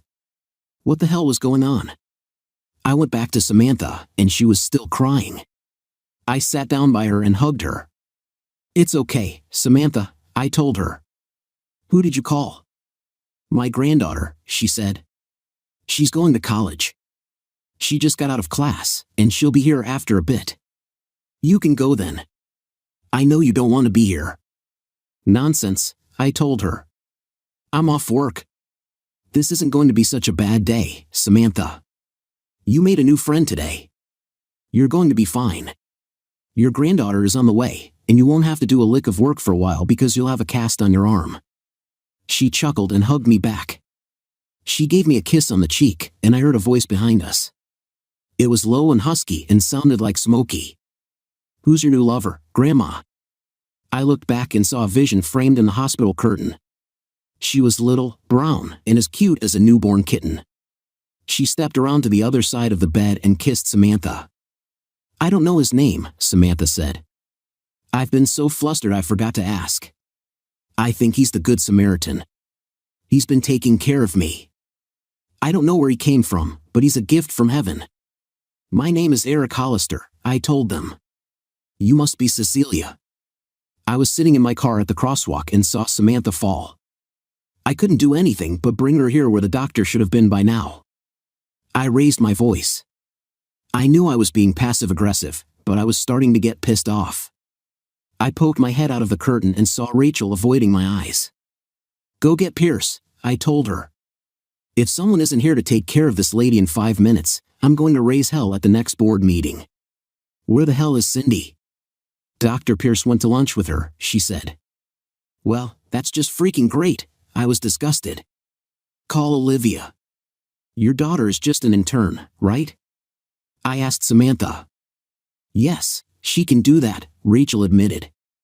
"Then page her," I told her. I went back to sit in the chair by Samantha. "My daughter is an intern here," I told her. "She'll be here in a minute." I thought about Cindy and that creep Pierce being out to lunch together. What the hell was going on? Cindy knew very well I wouldn't like that. I had made that perfectly plain on a couple of occasions. We had been dating about 6 months. The first time I had met Cindy was when we were assigned as lab partners in biology. She was drop-dead gorgeous. She was a tall, plush girl with dark hair, fair skin, and the bluest eyes you've ever seen. I invited her for a cup of coffee after the lab, and while we were there, I asked her out, and she accepted. We went to dinner and a movie. I know, not the most imaginative date in the world, but I was 19 years old. She kissed me goodnight at the door of her room, and I asked her out again. She had been raised by very religious parents, and I think I was the first guy to ever get his hands on those luscious mounts. It took me 3 months to talk her into my bed, and she never left it. We had been going out for 6 months, and I was coming out of the electronics store with a new video game when I saw her and George Cooper going into Chili's next door. I walked in, and they were sitting together in a booth in the back. He had his arm around her, and she was laughing up into his face. I turned around and went home. I had an apartment across the street from the school, and I just picked her stuff up, put it in a box outside the door, and went to class. I didn't go home for 2 days or talk to her. She called me about a dozen times and sent me a bunch of emails, but I never read them or responded. Twice, she was waiting outside class when it was over, but I went back in and told the professor I needed to talk to him in his office. We were talking when we came out the door, and she had no opportunity to say anything. I skipped biology lab. When I got up Saturday morning, she was curled up sleeping in the hall outside the door. I stepped over her and started down the hall. I must have made some sound. I was trying to be stealthy, but she jumped up and ran after me, throwing her arms around me from behind. She spun me around, her eyes blazing. "What the hell is wrong with you, Eric?" she yelled. "Why did you put my stuff out in the hall? Why won't you talk to me? Why are you avoiding me? Have you met someone else?" "No, you have," I told her. "I heard Cooper has an opening. Maybe you should give him a call. I know third-string running backs have busy schedules." "Is that what this is about?" She was incredulous. "You know I went to school with him, right? We dated for a while, but we're just friends now. What did you think we were, lovers?" "I didn't think anything," I told her. "I was coming out of the store and saw you go into Chili's with him. We were just two old friends having lunch," she shouted. "What the hell is the matter with you? My girlfriends don't have lunch with other men by themselves." "You jealous prick," she started crying and walked away. It was 2 more days before I saw her again. Maybe I was a jealous prick, but I managed to live with myself. If others couldn't, that was fine by me. The next time I saw Cindy, she knocked on the door. I looked out and saw her in the hall. "I don't want any," I yelled through the door. "It's me. Can I talk to you?" "I don't think so. I'm a jealous prick, remember? I'm sorry I said that. Please let me come in and talk to you for a minute." I opened the door. She just stood there for a minute and wouldn't meet my eyes. "I'm sorry, Eric. I didn't know you would care. I know now, and it won't happen again. You didn't know that people in a relationship shouldn't have dates alone with members of the opposite sex? You read the wrong relationship books, Cindy. That one is out of the cheater's manual, not the relationship manual. I'm not a cheater. It was lunch. I've known him since I was in the 4th grade. All the more reason not to be alone with him. Why didn't you tell me you were having lunch with him? If you never have lunch, you never cheat. That's my rule. I don't do it, and no one I'm in a relationship with does it. Okay, I get it. I'm sorry. It won't happen again. Okay, I forgive you," I told her. I started to walk away, and she ran after me. "That's it?" She was incredulous. "You're going to just walk away from me?" I'm a jealous prick. I don't think we're on the same page, Cindy. The fact that you didn't see anything wrong with going to lunch with that asswipe and not telling me about it says that this is not going to work. Jesus Christ, Eric, she burst out. Okay, I'm sorry I said that. I'm sorry I did it. Don't I mean any more to you than that? God damn it, I've been sleeping with you for months. Don't you know I love you? Are you just going to throw me away for having lunch with a guy I've known all my life? I thought about that for a minute. No, I guess that would be an overreaction. I'm still mad as hell about it, but we'll see if we can work it out. If you're going to have lunch with a man besides me, you should tell me about it in advance. I'll do the same for you. We eventually did work it out, and it was just a blip on the radar until our senior year. I wasn't much into the campus life thing. I went to school to get an education, and most of the students were just people with whom I would never voluntarily associate. I did have a few buddies with whom I hung out. Patrick Kelly was one of them. He was a big football fan, and we had a pretty good team that year. He kept after me to go to a game until I finally gave in and went. We didn't sit in the student section. His dad had season tickets, and we used them to get a seat on the 50-yard line. After the game, we were getting ready to leave, and I saw Cindy in the student section. I didn't know she was going to the game, or I'd have asked her to join us. She was talking and laughing with a group of friends, and I started to go over. Then she started walking down the steps, and there was a guy with her. She was holding onto his arm and laughing up at him. I froze in place. It was George Cooper. He had an injury and they redshirted him that year. I was just standing there, and she glanced my way. Our eyes locked, and she froze in place. I turned and walked away, and I heard her calling my name. I left Patrick there and kept walking. She caught up to me in the parking lot and grabbed hold of my arm. Eric, oh my God, Eric, that wasn't what it looked like. I wasn't. I cut her off. I don't care, Cindy. Let go of my arm. Talk to me, Eric, she started crying. Let me explain. I asked you nicely to let go of my arm, I told her. She dropped her hand, and I started walking. She ran around and stood in front of me. You're not leaving until you give me a chance to explain, she wept. Goodbye, Cindy. I walked around her and left her there crying. She called me about 10 times a day until the semester was over, and I never answered or listened to any of her messages. She did her camping out thing in the hall outside my apartment, but I just packed some things, crawled out the window, and stayed with Patrick until the semester was over. I went and stayed with my parents over the Christmas break, and she came by a couple of times. I told Mom and Dad not to let her in, and I refused to go to the door. I transferred out at the semester and went to school 50 miles away. Mom and Dad were pissed at me, but I didn't give a damn. When I graduated, I got a job near Austin and moved into an apartment. I heard about her sometimes when one of my friends mentioned her, but I never saw her. I'd been back in Central Texas for about 6 months when her dad showed up at work one day. When I got off, I saw him standing by my car and started to go back in. I thought about it and just decided to bite the bullet. This was going to suck. I walked up to my car, and he looked up when he heard me. Eric, I know I'm the last guy you want to see, but I'm a father and I don't have a choice. I love my daughter. I know she did something really stupid. I know she did it twice. The problem is, she really loves you, Eric, and she's miserable. She's lost 20 pounds. The first 5 didn't hurt, but now she doesn't sleep, she hardly eats, and she never leaves the house except when she hears you are back home and thinks she might see you somewhere. Put us out of our misery, Eric. At least talk to her. Maybe we can put this behind us and she can move on. Please, our whole family is suffering. Well, this sucked as much as I thought it would. I felt really sorry for him. None of this was his fault, and he had been my little league baseball coach in the 6th grade. I always liked him and his wife a lot. Okay, Mr. Peterson, I told him. I don't know what good it will do. Cindy did this to me once, and I thought I made myself very clear. I never dreamed it would come up again. She doesn't think like me. I don't know how to get around that. I understand, he nodded. I even agree with you, but please, just talk to her. Listen to what she has to say. That's all I'm asking. Thank you, Eric. I owe you one.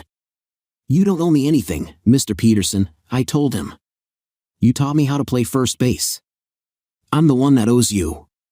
Tell her I'll be back home and pick her up at 6 o'clock on Friday, okay?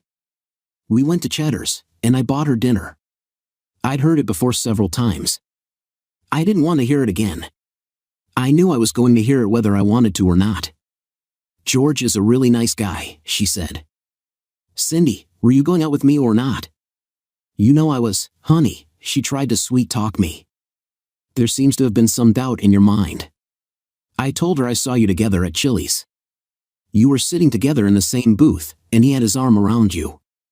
We're very good friends. If you get to know him, you'd like him. I want the two of you to be friends. We talked about that, and I didn't do it again. I I want you and him to be friends. We're not going to be friends. We're not going out because of your friend. What do you mean? She stammered. I'm not getting back together with you. The first time it happened, I told you that if you were ever alone with him again, we were done. I guess you didn't believe me. Why are you being such an a-hole? She snapped. It was just lunch and a ride home from the football game. He's a nice guy. No, he's the a-hole. You're an a-hole too. I don't know what I ever saw in you. This was a bad idea. I got up and threw money on the table. I didn't need the change. I walked out the door to my car. I didn't realize she was following me until I hit the remote. Luckily, I only hit it once and the passenger door stayed locked. She tried to open it, but I just got in and started the car. She ran around and opened my door. Are you just going to leave me here? She yelled. I'll call you a cab. We need to talk, she said. No, we don't. Maybe you can talk to Cooper. He's such a nice guy. I'm sorry. I didn't realize you were going to be such a prick about it. I won't be alone with him anymore. Too late. That should have happened last time. You have no respect for me or anyone else but the nice guy. I'll just take my prick self and find someone that likes my kind of prick, not his. Have a nice life, Cindy. I did call her a cab. See, I'm a nice guy for a prick. I didn't see or hear from her for 3 weeks. When I finally went back to my parents to spend the weekend, I got ambushed. I think they had seen too much Intervention or Dr. Phil. Mom had called me on the way home and asked me what time she should plan dinner. I was totally ignorant of any nefarious plans and, like a dummy, I told her. They even had the sneakiness to park their cars on the next block. When I got home, I got my suitcase and my laptop and headed inside. Dad met me in the entry and took my suitcase. We went upstairs, put my stuff down, and he said Mom and my sister were in the den. They were in the den, all right. So were Cindy and her parents and Mom's pastor. I guess I must have looked like a total idiot standing there with my mouth hanging open. They had the furniture arranged in a cute little circle with an empty chair at which everyone could stare. My little sister jumped up and ran over. She hugged me, kissed me, and touched me all over as she always does. I loved Chris. She was 15 and the cutest thing you've ever seen. She took me and led me by the hand over to my throne. It was either that or an electric chair. Pastor Robbins was evidently the spokesman. I always thought he was a pretentious creep who stood too close when he talked. Eric, we all have something we want to say to you, and we're here to listen to you too. We know you're upset, and we understand, but we think you're being unreasonable. I looked around, and they were all smiling and nodding at me. I love you, honey, and I want us to be together for the rest of our lives, Cindy said in her softest, sexiest voice. Just listen to what we have to say, and then we'll listen to you. It was Dad's turn. I wondered if they had planned who spoke in which order. Son, do you know that your mother has friends that are men, and I have friends that are women? There was silence. Do you want me to speak? I asked. They all smiled and nodded. I wasn't aware you had an open marriage. You concealed that from me so carefully all my life that I was in total ignorance. The smiles faded a little. I think I got off script. Are you hanging the horns on Dad, Mom? I never suspected a thing. She had the grace to blush. Why are you talking like that? She asked. There's no need to be crude. That's not what your father meant. We have friends of the opposite sex, everyone does. Okay, well, this has been enlightening. Is it my turn now? I asked. Cindy's dad spoke up. Robin and I care about you very much, Eric, he said, regaining his smile. Cindy loves you with all her heart. She's devoted to you, and for you to ask her to give up her friends is just unreasonable. You aren't really going to break up with her because she has friends, are you? There was another small silence. Is it my turn? I asked. They all smiled and nodded. Okay, this has been real fun. I appreciate you all being here to explain things to me. I can see how unreasonable I've been. I just need to go up to my room and think for a few minutes. You all wait right here. I should be back in about 10 minutes. Oh, the bliss on their faces was excruciating. I got up, and Cindy came and kissed my cheek. Chris was looking at me funny. I stood up and climbed the 3 stairs out of the den and then the 7 upstairs to my bedroom. I got my suitcase, and Chris got my computer. She had followed me. We went outside and put them in the trunk. "You aren't coming back, are you?" she asked. "No, baby," I hugged her. "I love you, but I'm done with this. Call me, and I'll come pick you up. We'll go somewhere, just you and me, okay?" "Okay, Eric," she kissed me. "I love you too. I'm sorry they embarrassed you like that." "Not your fault, sweetheart," I told her. "See you." I gave her one last squeeze and backed out of the driveway. I rolled the window down. "Take a walk, honey. Give me a chance to get out of town." She nodded and started off down the street. 20 minutes later, my car told me I had a call. It was Mom. "Hi, Mom. Where are you? Where is Chris? Is she with you?" "She's taking a walk. I'm just passing through Hillsboro." She sputtered for a few seconds. "But you said you would be right back." "Well, yeah, but I decided not to. Please feel free to carry on without me." "Oh, Mom, from now on, Chris is the only one of you from whom I'll be taking calls. Don't write, don't come to visit, don't use your telepathic abilities you evidently have that tell you how unreasonable I am. Bye, Mom." "Eric, wait. I love you, honey. I'm sorry. I only want what's best for you. Just let me talk to you. Don't you think I'm the one to decide what's best for me? Bye, Mom. Maybe you can talk to some of your friends that are men." I ended the call. In a minute, I had another call. I didn't answer. I had 5 more calls in the next 5 minutes, and I didn't answer. The 6th one was from Chris. "Hi, kitten. You in trouble?" I asked. "Kind of. They made me call you, Eric." There was a noise, and Dad's voice came on. "You should be ashamed." I cut him off. Maybe my family would be interested in marrying Cindy. They were all so reasonable. Maybe they could all have a big group marriage, except for Chris, of course. I must have gotten 100 calls over the next 3 days. My secretary at work left stacks of messages on my desk every day in the morning, after lunch, and at night. I listened to all the voicemails, read all the messages, and all the emails. They were very entertaining. Cindy's family was pissed off, and so was she. My parents were too. At first, I didn't hear much from Dad, but Mom wasn't pissed off after the first 5 messages or so. She was crying on the voicemails, and her messages and emails were taking on a note of desperation. She was apologetic after the first hour or 2. Cindy also became increasingly weepy and apologetic. She pleaded with me to talk to her, see her, meet with her, or call her, anything. She was going to change. She was going to make it up to me. Everything was going to be different. If I didn't like someone that was her friend, she'd never see them again. All I needed to do was give her another chance, and all this magic was going to happen. She just didn't get it. I guess none of them did. I have a code. I have friends that are women too. Since I had been in a relationship with Cindy, I didn't spend time alone with them. That's just asking for trouble. Sure, there were business and social interactions with women besides Cindy, but I sure wasn't taking them to lunch or dinner, and I didn't put my arms around them if they had significant others. We hung out together. If they didn't, we didn't hang out. Why put yourself in a compromising situation? Dad had told me this all my life. You date the people you know, you marry the people you date, you have sex with people you are alone with and with whom you make relationships. It's a conscious choice. All this about I didn't mean for it to happen or it just happened makes me want to puke. It's a matter of a conscious choice. I chose to be a one-woman man, and I chose for my partner to be a one-man woman. If it sounds like I'm inflexible, you're damn right I am. Sue me. I went on a couple of dates over the next week and had a good time. It was kind of a relief not having Cindy around.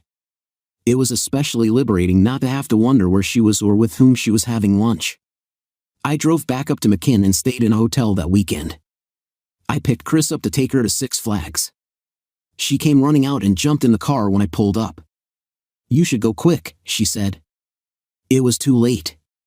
Mom came running down the sidewalk as I started backing out. She jumped on the hood of the car, and I just couldn't drive off. I rolled down the window. What do you want, Mom? Promise me you won't drive off till I tell you, she said. I sighed.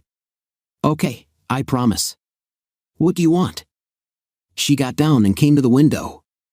She leaned in, hugged me, and kissed me. I wanted to tell you I'm very sorry. There were tears in her soft brown eyes.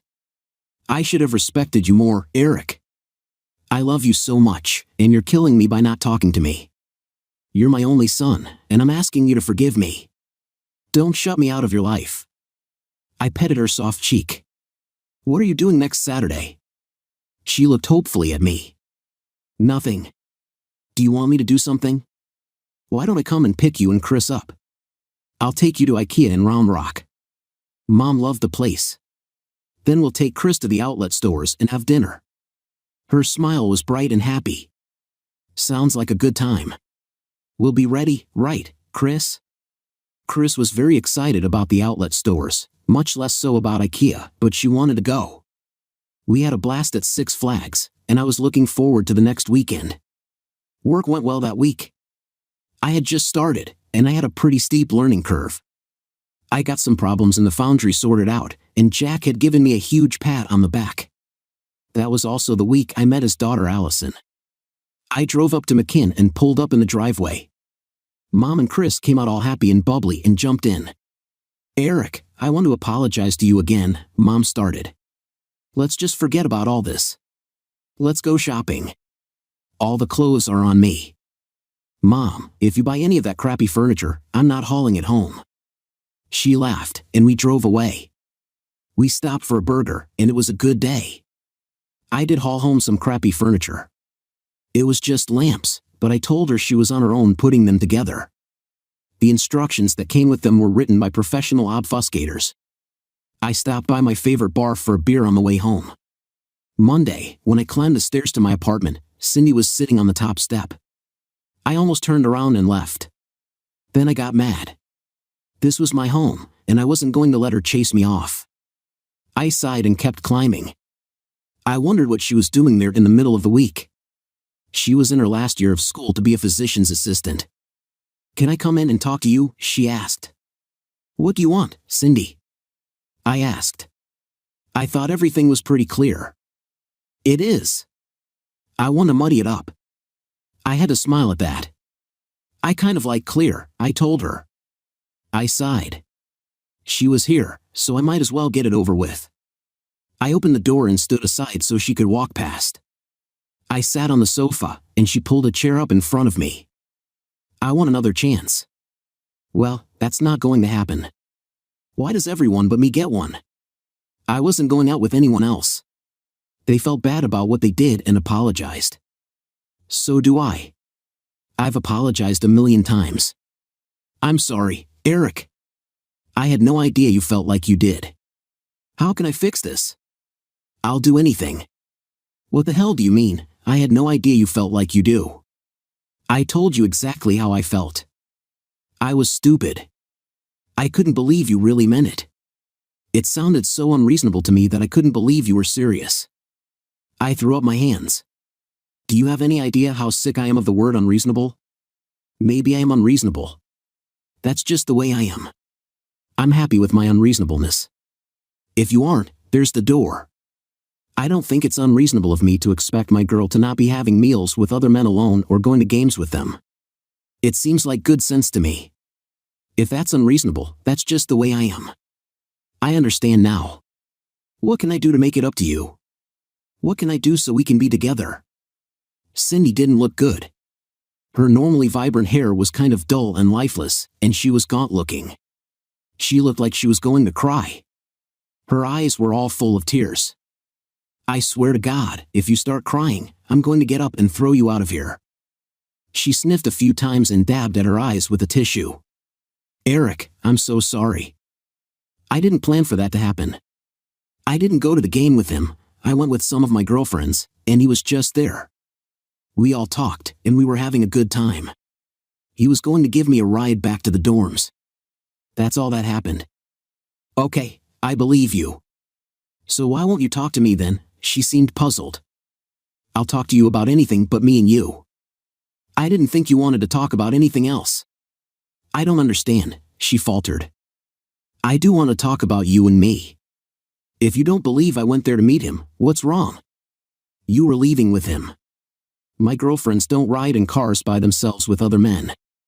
I understand work, and I'm not unreasonable enough to care about that. I thought I made it very clear I don't spend time alone with other women, and I don't allow my girlfriends to spend time alone with other men. You've been reading that cheater's handbook again, Eric. It was just a ride, she protested. How did you get to the game? I asked her. With Julia. Why weren't you riding back with Julia? I asked. She sat there stunned for a minute. I don't know. I do. He was cutting you out of the herd and getting you alone. That's how it starts. You let him do it. You knew, if you thought about it at all, I wouldn't like it. Okay, I see that now. I was stupid. I can learn though, Eric. I see what you're getting at now.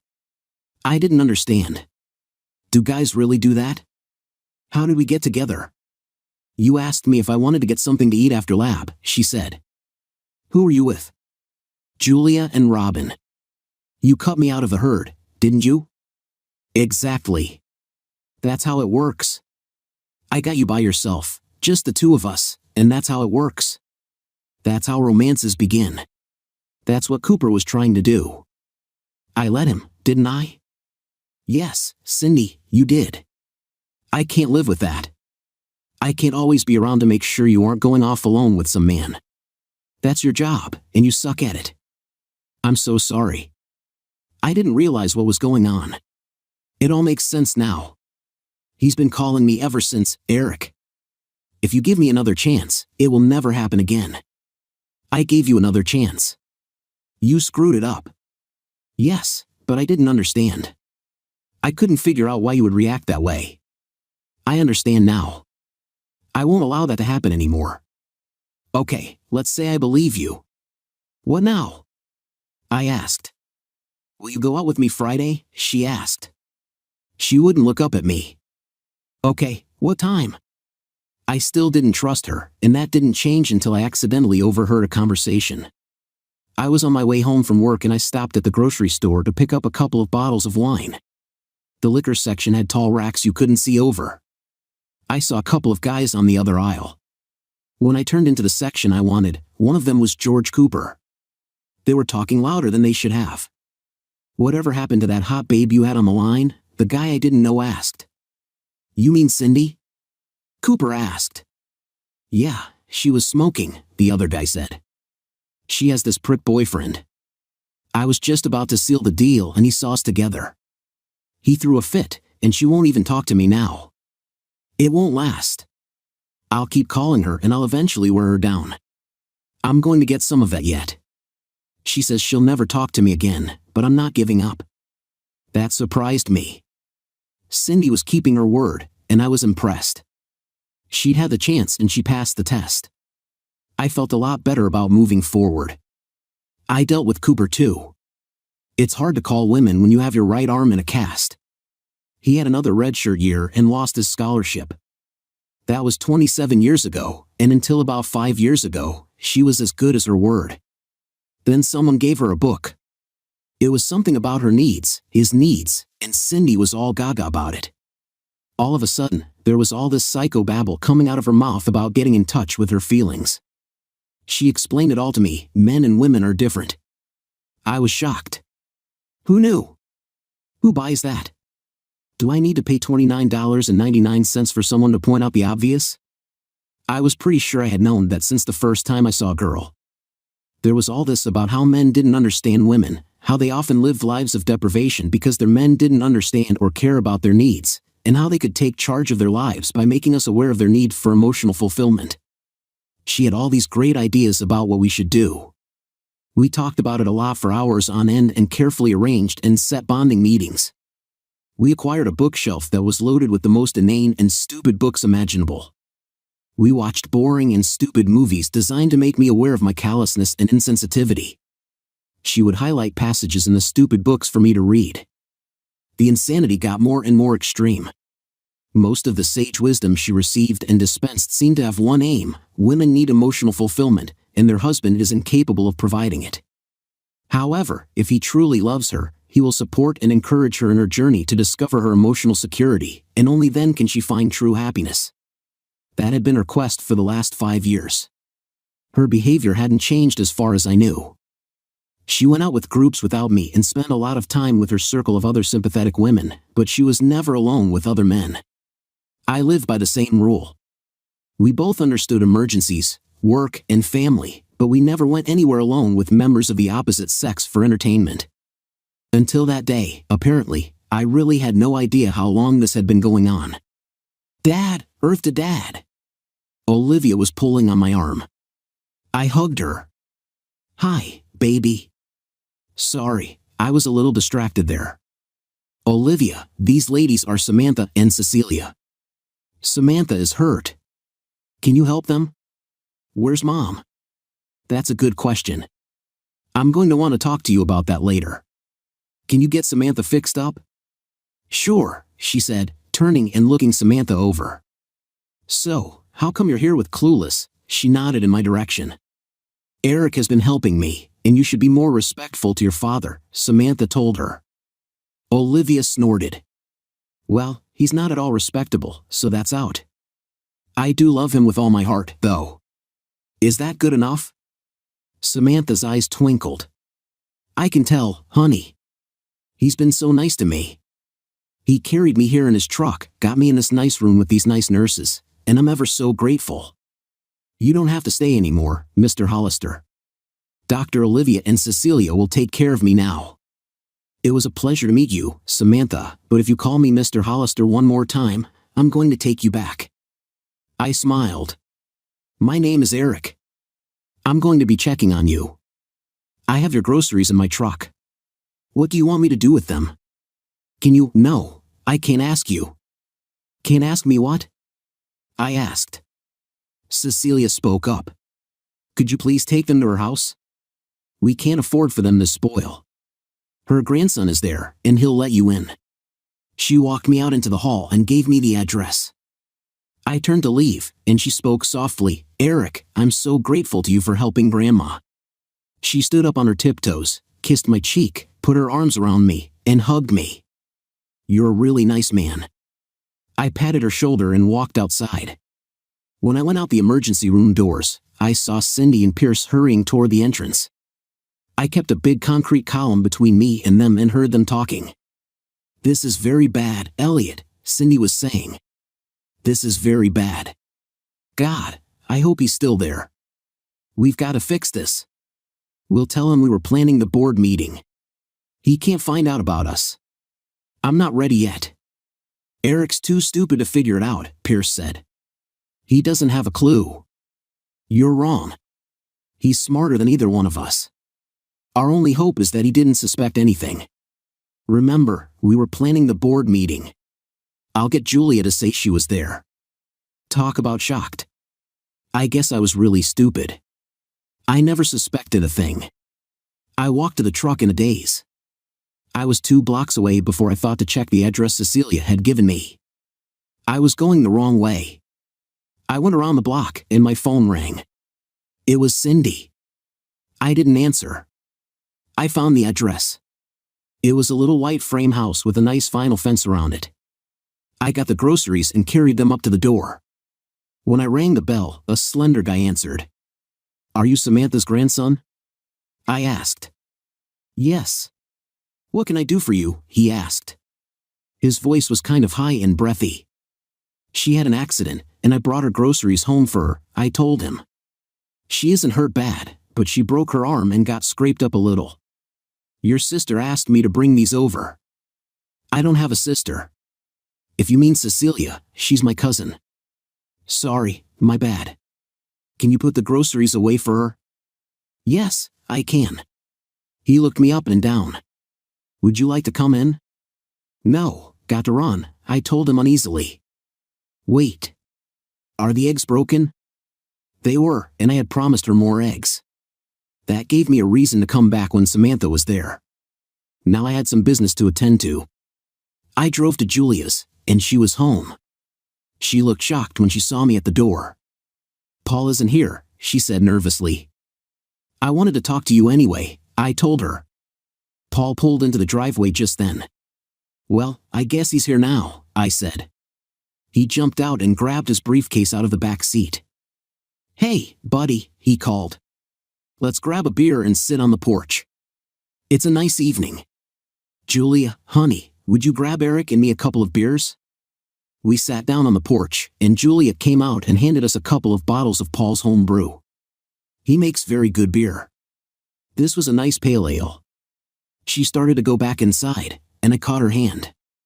"Julia, I told you I wanted to talk to you," I said. She looked nervously at Paul. "I've got dinner cooking. Could I talk to you later?" "I think now is good," I told her. "I don't want to give you time to make up a story." She burst into tears. "Don't make me tell Eric," she begged. "She's been my friend since the second grade. I don't want to get involved." Paul was pissed at me or her, I couldn't tell which. "What the hell is going on around here?" he asked. "Somebody better tell me something quick. Cindy is having an affair with Pierce. She has Julia covering for her. There's more to it than that, but I don't know what yet." "Julia, is that true?" he asked. "Yes, no, I'm not covering for her. I told her I wouldn't." Julia sobbed. "This doesn't have anything to do with me. I'm so sorry, Eric. I wanted to tell you, but you were so happy and I love you so much. I didn't know how. I didn't have time to figure out what I needed to do. I never had a chance to figure anything out. I didn't want you to be hurt." I stood up and hugged her. "I know, Julia. I don't blame you. I would have been very upset with you if you had lied for her.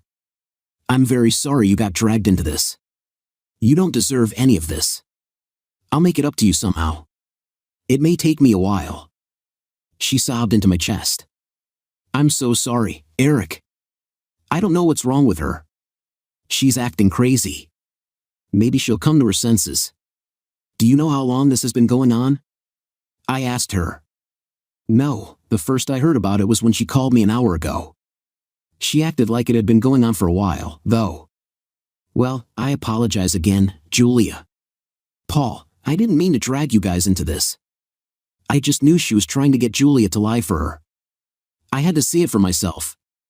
If there's anything we can do, just ask us, Eric," Paul said. "You know we'll be here for you. Know any good divorce lawyers?" I chuckled. "Actually, I do. My partner is a family law specialist. You should talk to her if you decide to go that route." I thanked them and apologized again. I drove home, hating the thought of going in.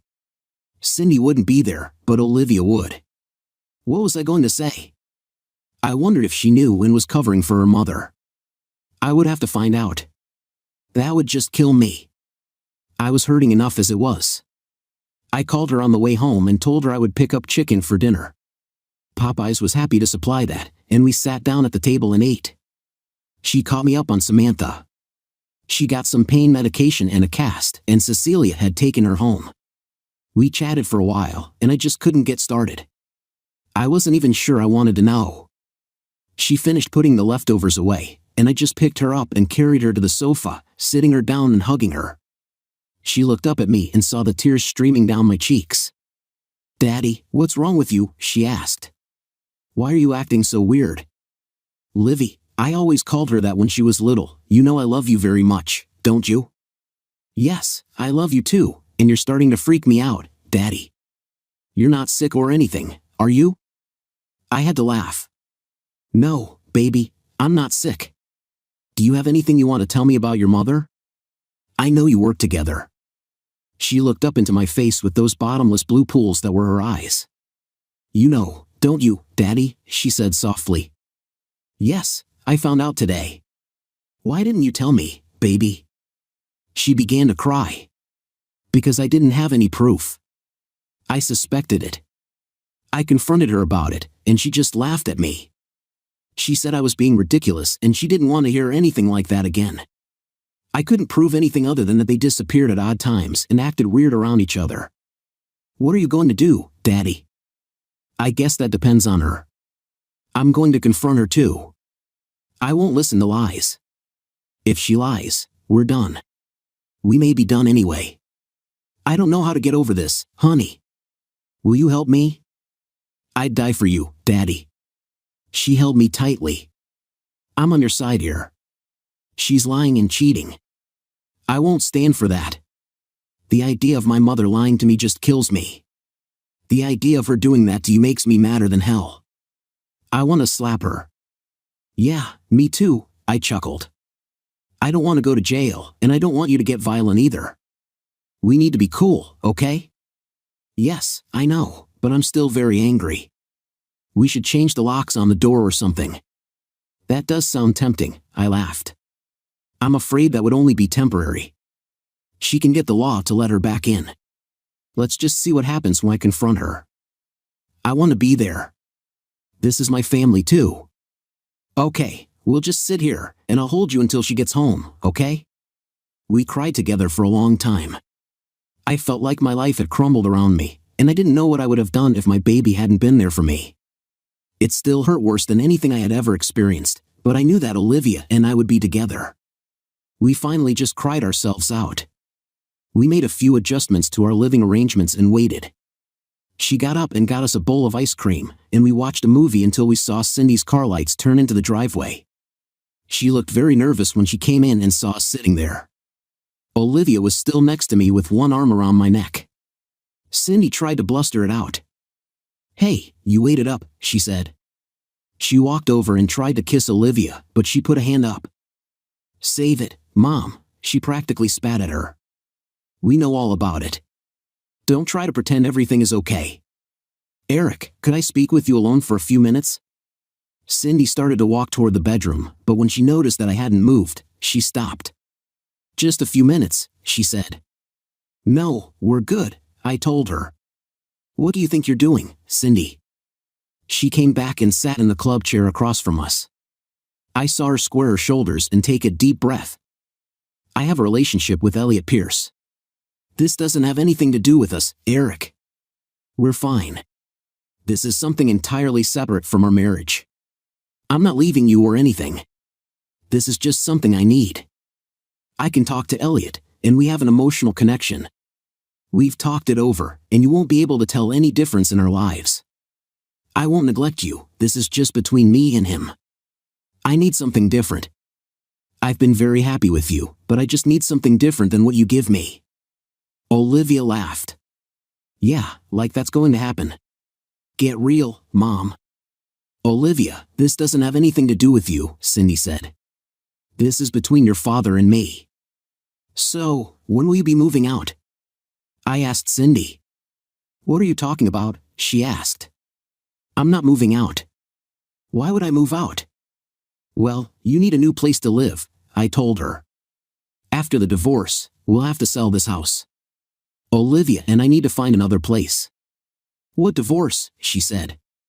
We aren't getting a divorce. I don't want a divorce. Well, I don't give a flying what you want, I told her.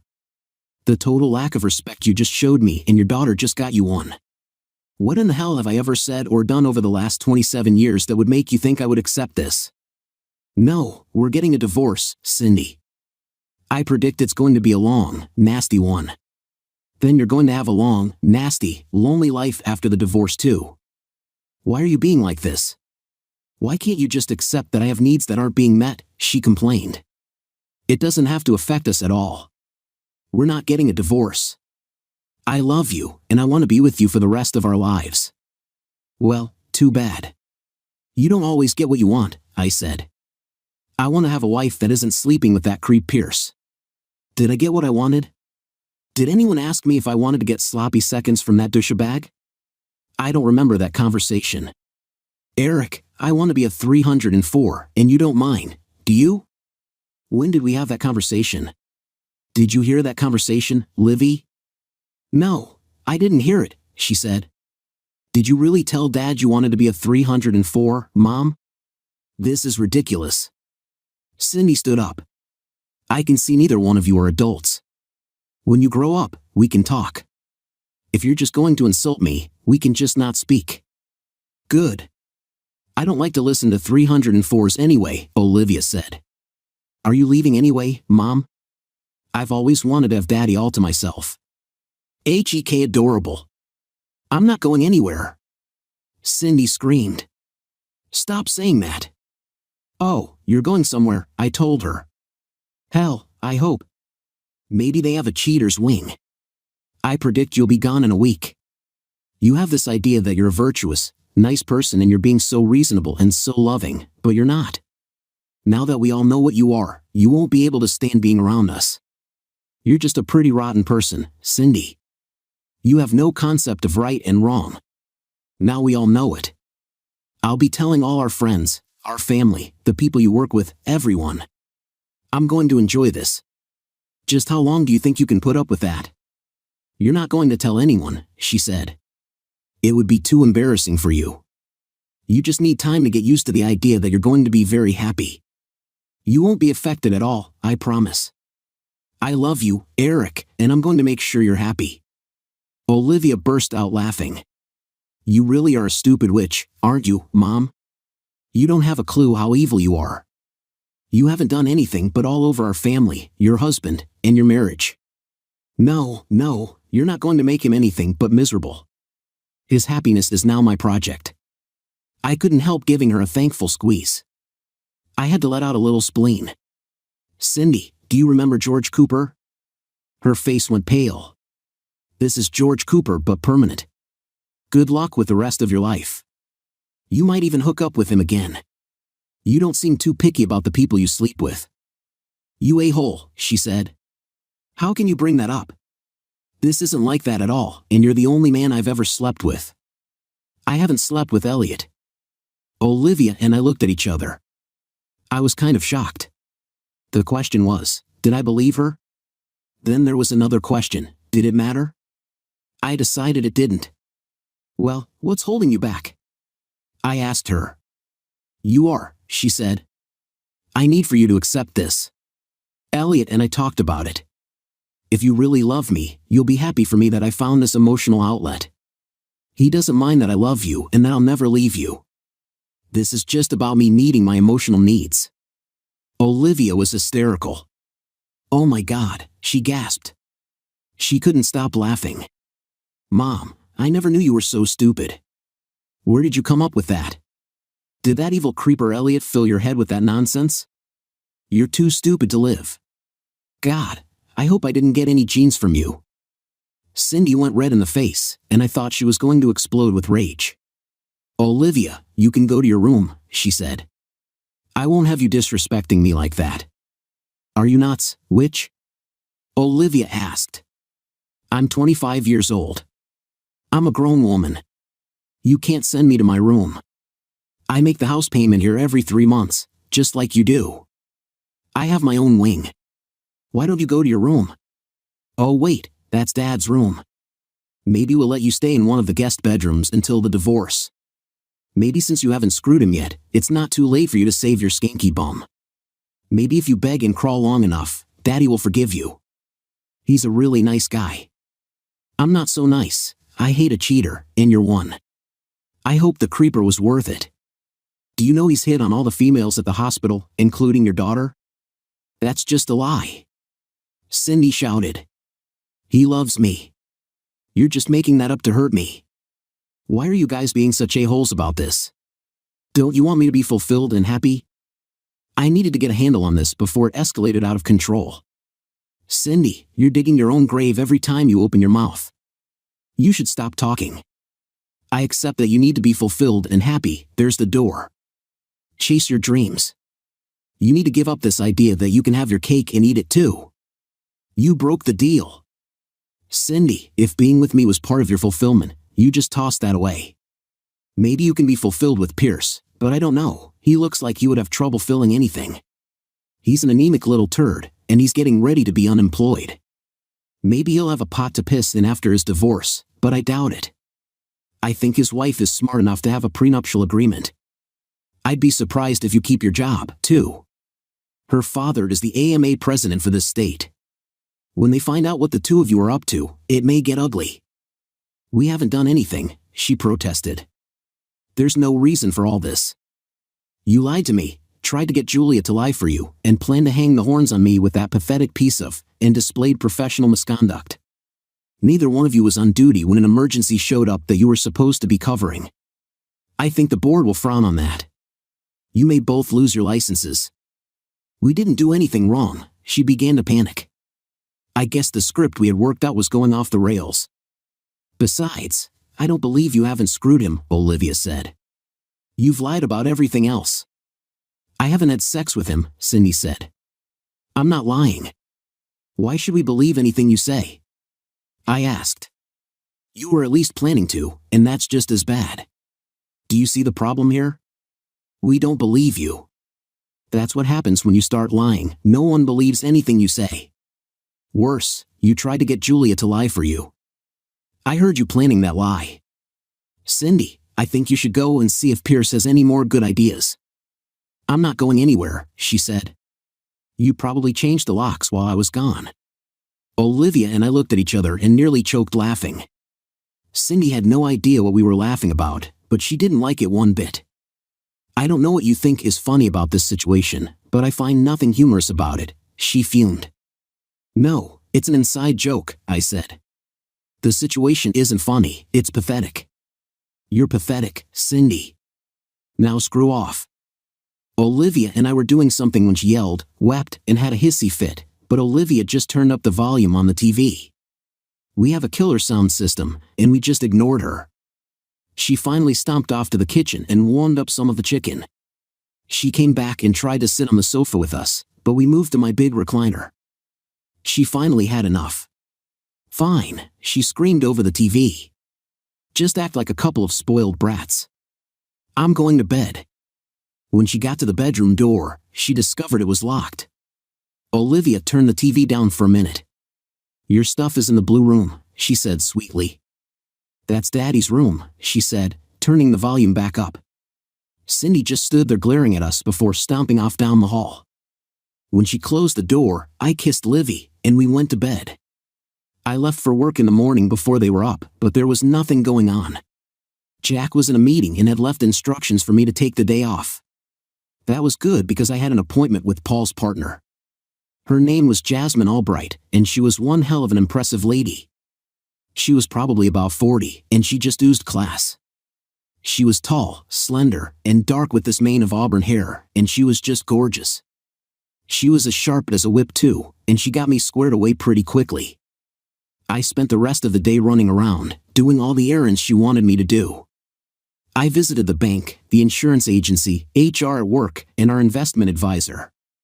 I spent ages on the phone talking to people who didn't understand English and got credit cards changed, policies amended, and a million other things. I was exhausted. I had one more stop to make. I went to the grocery store and bought 3 dozen eggs. I took them to Samantha's house, and Cecilia opened the door. I was amazed again at how beautiful she was. She was just so tiny and cute. She looked like she was about 14, but I knew she was a second semester sophomore in college.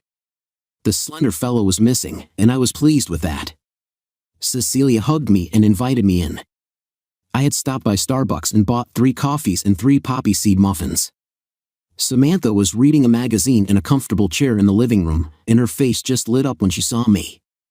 She started trying to get up, but I hurried over and knelt by her chair.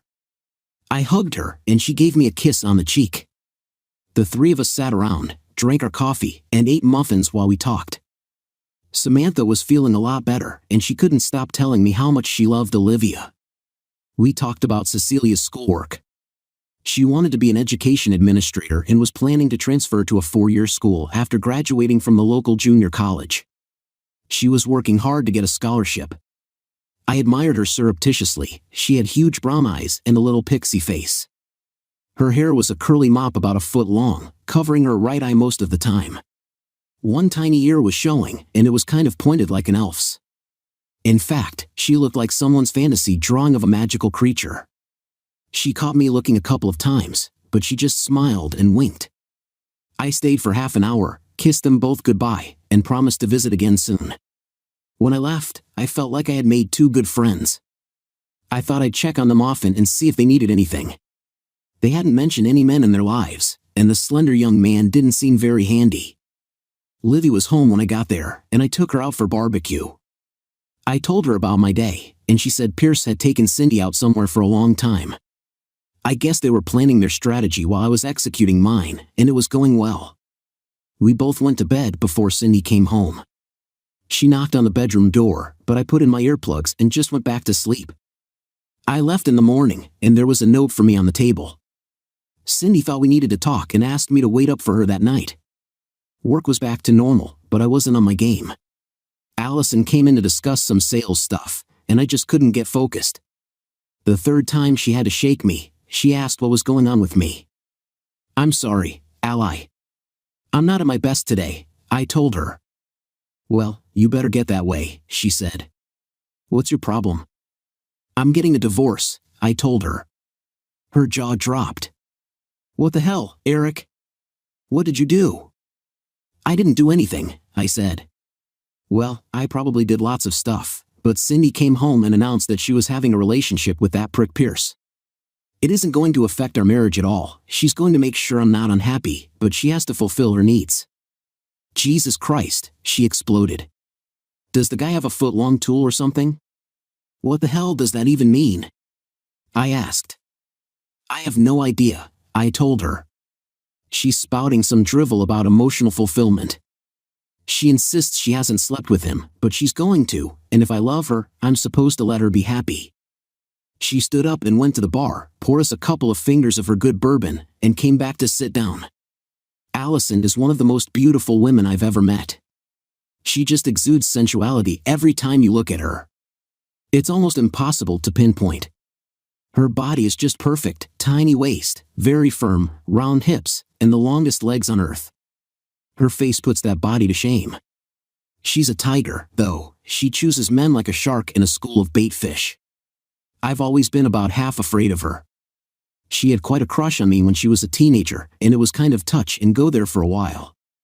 She wasn't used to anyone telling her no, and I was afraid she would hate me for keeping her at arm's length. She didn't, and she's become probably my best friend. There was always an undercurrent of sexual tension between us, but we handled it. She was Olivia's best friend too. "What are you going to do?" she asked. "You aren't planning any stupid revenge plots or anything, are you?" I laughed.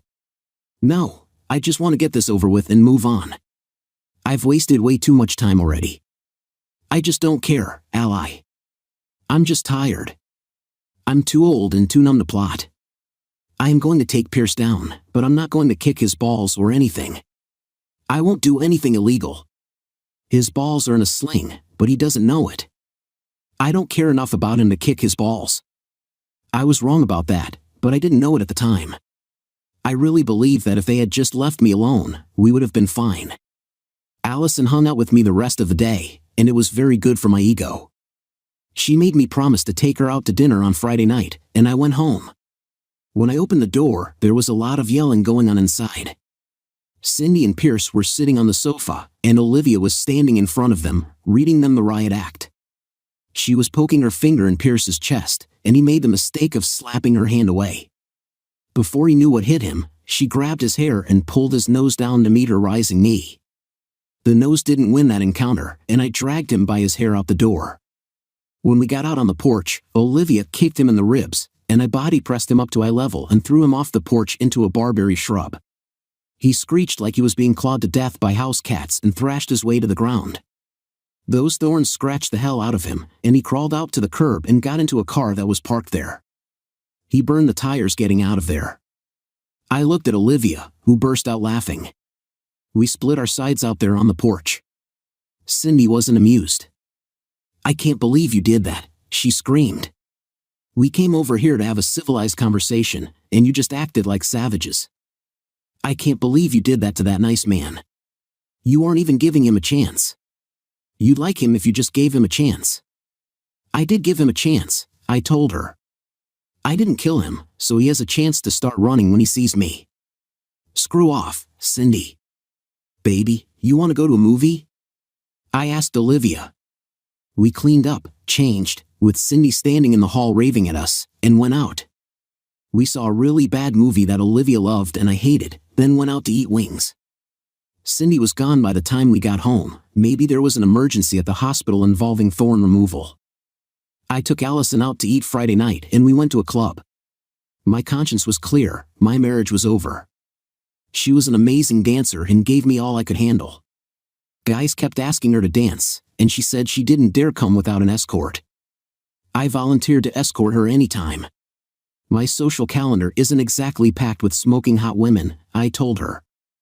She grinned up at me. Well, I'll take you up on that. I've been in love with you since I was 15, you know. Yeah, I've noticed how you've been pining away, I laughed. I've been scared to death of you since you were 15. I know, she said. I would never hurt you. You know that, don't you, Eric? I know, sweetheart, I told her. I'm not really that afraid of you. You're very loyal to the people you love. If I ever found the right guy, I would be very loyal to him. She buried her face in my chest as we danced. That man could be you. I'm honored, ally, I told her. I'm pretty messed up right now. I don't know if I'll ever get over this. Remind me again when you think I'm healthy, okay? Count on it, she said. Take me home, Eric, before I attack you. I hope my batteries were in good shape tonight. We laughed, and I took her home. She did attack me at the door, and it was the hottest kiss I've ever had. She didn't try to follow up on it, and I was grateful. My bruised ego did feel a lot better after that. Cindy was still up when I got home, and she tried to start something, but I was feeling too good to listen to her. I went to bed, locking the door behind me. Getting up Saturday morning wasn't something I wanted to do. I lay in bed and tried to make plans for the day. I finally got up, and Cindy had made coffee. I ate a pastry and drank a cup. She came in and told me we needed to talk. No, we don't need to talk, I told her. Every word you say just pisses me off more. You need to stop talking. Where do you want to be served? My attorney tells me that the papers will be ready Monday. Do you want to be served at work or here? I'm going to tear those papers up, she said. Why can't you understand? I don't want a divorce. Yes, you do want a divorce, I told her. Everything you've done since you started screwing around with Pierce was headed to this inevitable end. If you didn't want a divorce, you wouldn't have started this. Maybe I made a mistake, she said. I've been thinking a lot. I don't want to lose you. Well, I didn't think you'd react this way. You knew damned well I'd react this way, I told her. What made you think any differently? Remember the last time you pulled something like this? We were just immature children then. I thought you were more mature now, she said. I am, I told her. You aren't. Mature people don't act like you. Hell, Olivia is more mature than you, everyone is more mature than you. You act like you're in high school. This is hopeless. You're hopeless. Why don't you go hang out with Pierce? You seem to be of a kind. I went out and started the lawnmower. She sat on the deck and glowered down at me while I mowed the backyard. When I opened the gate and mowed the front, she sat on the porch and watched. I got out the weed eater and trimmed everything up. Olivia came out and went swimming. She sunned herself for a while, and I went in and took a shower. I put on my trunks, picked up a couple of beers, and went out to hang with her. We had some water fights and sat on the edge of the pool, drinking our beer and doing a little father-daughter bonding. She had a date that night, and I thought about what I could do to get away from Cindy. I called Cecilia and asked her if I could bring dinner over for her and Samantha. She seemed excited at the idea, so I cooked most of the afternoon. I'm a pretty good cook, and I went all out. Cindy asked me what I was cooking twice, and I just ignored her. I packed up the cooler in a basket and drove over to their house. Cecilia helped me, and we warmed some stuff up and opened one of the bottles of wine I had brought. They were very impressed with my culinary skills. I had even baked a chocolate cake, and it was one of my best efforts. They seemed like old friends to me. I was very comfortable with them, and we talked about nothing and everything. Cecilia asked me if I wanted to go for a walk, and as much as I had eaten, that sounded like a good idea. We strolled along, and she quickly tucked her tiny little brown hand into my big one. It felt like I was walking with a little girl. She bounced and chattered like one too. She was utterly charming and totally cute. I put my arm around her and squeezed her. She slipped her arm around my waist and bumped my thigh with her hip while we walked. It made me very sad. I remembered all the walks with Cindy just like this. I think Cecilia must have sensed something was wrong because she looked up at me. "Are you okay, Eric?" she asked. "It doesn't have anything to do with my present company," I told her. "It's something else. I don't want to spoil the mood. I really like spending time with you and Samantha." "I'm a pretty good listener," she volunteered. "My wife told me last week she's having an affair with another man," I said. "She says she hasn't slept with him yet." I don't believe her, but the idea that I'm supposed to be okay with it because it's something she needs is just mind-boggling to me. That's what she told me. It doesn't have anything to do with us. I just need to be emotionally fulfilled and happy. "Oh my God," Cecilia exclaimed. "Eric, I'm so sorry. But she sounds like an idiot. How long have you been married?" 27 years, I told her. I don't know if I've just been blind and stupid all this time or if she suddenly lost her mind. I needed to get away from her, and I imposed on you. I'm sorry. Nonsense, you can impose on me anytime, she said. I really, really like you, Eric. What are you going to do? The way things stand now, I'm going to divorce her. She can't see anything wrong with what she's doing, and I can't see being married to someone who doesn't see anything wrong with it. Me neither. I'm so sorry, Eric. I can't imagine how you must be feeling right now. It's not right now that bothers me, I admitted. I'm with you, and you make me forget about my problems for a while. Getting to hang out with you and Samantha makes me feel like there's a normal place in the world I can just look at and feel as if I belong. I know I've got friends and people who care about me. Thanks, Cecilia. She looked up at me and swung around, wrapping her arms around me and hugging me, pressing her tiny body against me and burying her face in my chest. I'm here anytime you need me. I'll never forget what you did for Grandma. She asks me every day if I've seen a hospital bill. You didn't need to pay for her, but you did. You'll always be special to us, Eric. I know you're all mixed up right now. Just let me know when you get it straightened out, okay? I'll have something to tell you then. We walked and talked for 2 hours, sitting on benches sometimes with her snuggled up against me or her tiny little hand tucked into mine. I found out that her mother was a drug addict and had sold her body to get drugs. She died from hepatitis 5 years earlier, and Cecilia had been living with Samantha since her mother's death. The slender young man I had met was her cousin. Her mother's brother had pursued a similar path, except he had died from a gunshot wound. Her cousin's name was Ty. He had his own place, but they saw quite a bit of him. I loved talking to her. She was smart and funny and was someone I could get really close to. It wasn't going to happen for a while. I was too upset and too on edge to even consider becoming interested in any romantic way. We walked back, and Samantha offered me another cup of coffee. I took it, and we talked a while before I left for home. Olivia was home by then, and we sat together on the sofa while she told me all about her date. Cindy came and sat down. I guess she wanted to listen, but Olivia stopped talking and just stared at her. What? Cindy asked. I'm interested in my daughter's life. Well, don't get too interested, I said. You aren't going to be in it very long. Don't you have somewhere to be? I'll bet Pierce would like you to be interested in talking to his children. He's probably lonely, the poor nice man. Maybe you should go and console him. Dad and I will just console ourselves with talking about our family that you did your best to destroy. Of course, that made her angry. She yelled for a while about how selfish we were being and how no one cared about her and what she needed. Cindy, you seem to have caring about yourself and what you need on lockdown, I told her. You don't need any help. We're going out for dinner. Where are we going? She asked. Well, the we is me and Olivia, I told her. You can go out with Pierce. She yelled some more until we left. It was interesting to me that she just kept blundering on. After we got home, Livy and I played Trivial Pursuit, and Cindy tried to play with us. She made popcorn and asked us if we wanted any, just making a nuisance of herself until we went to bed. When I went to work Monday, I was normal enough to actually get some work done. When I got home, Cindy was waiting.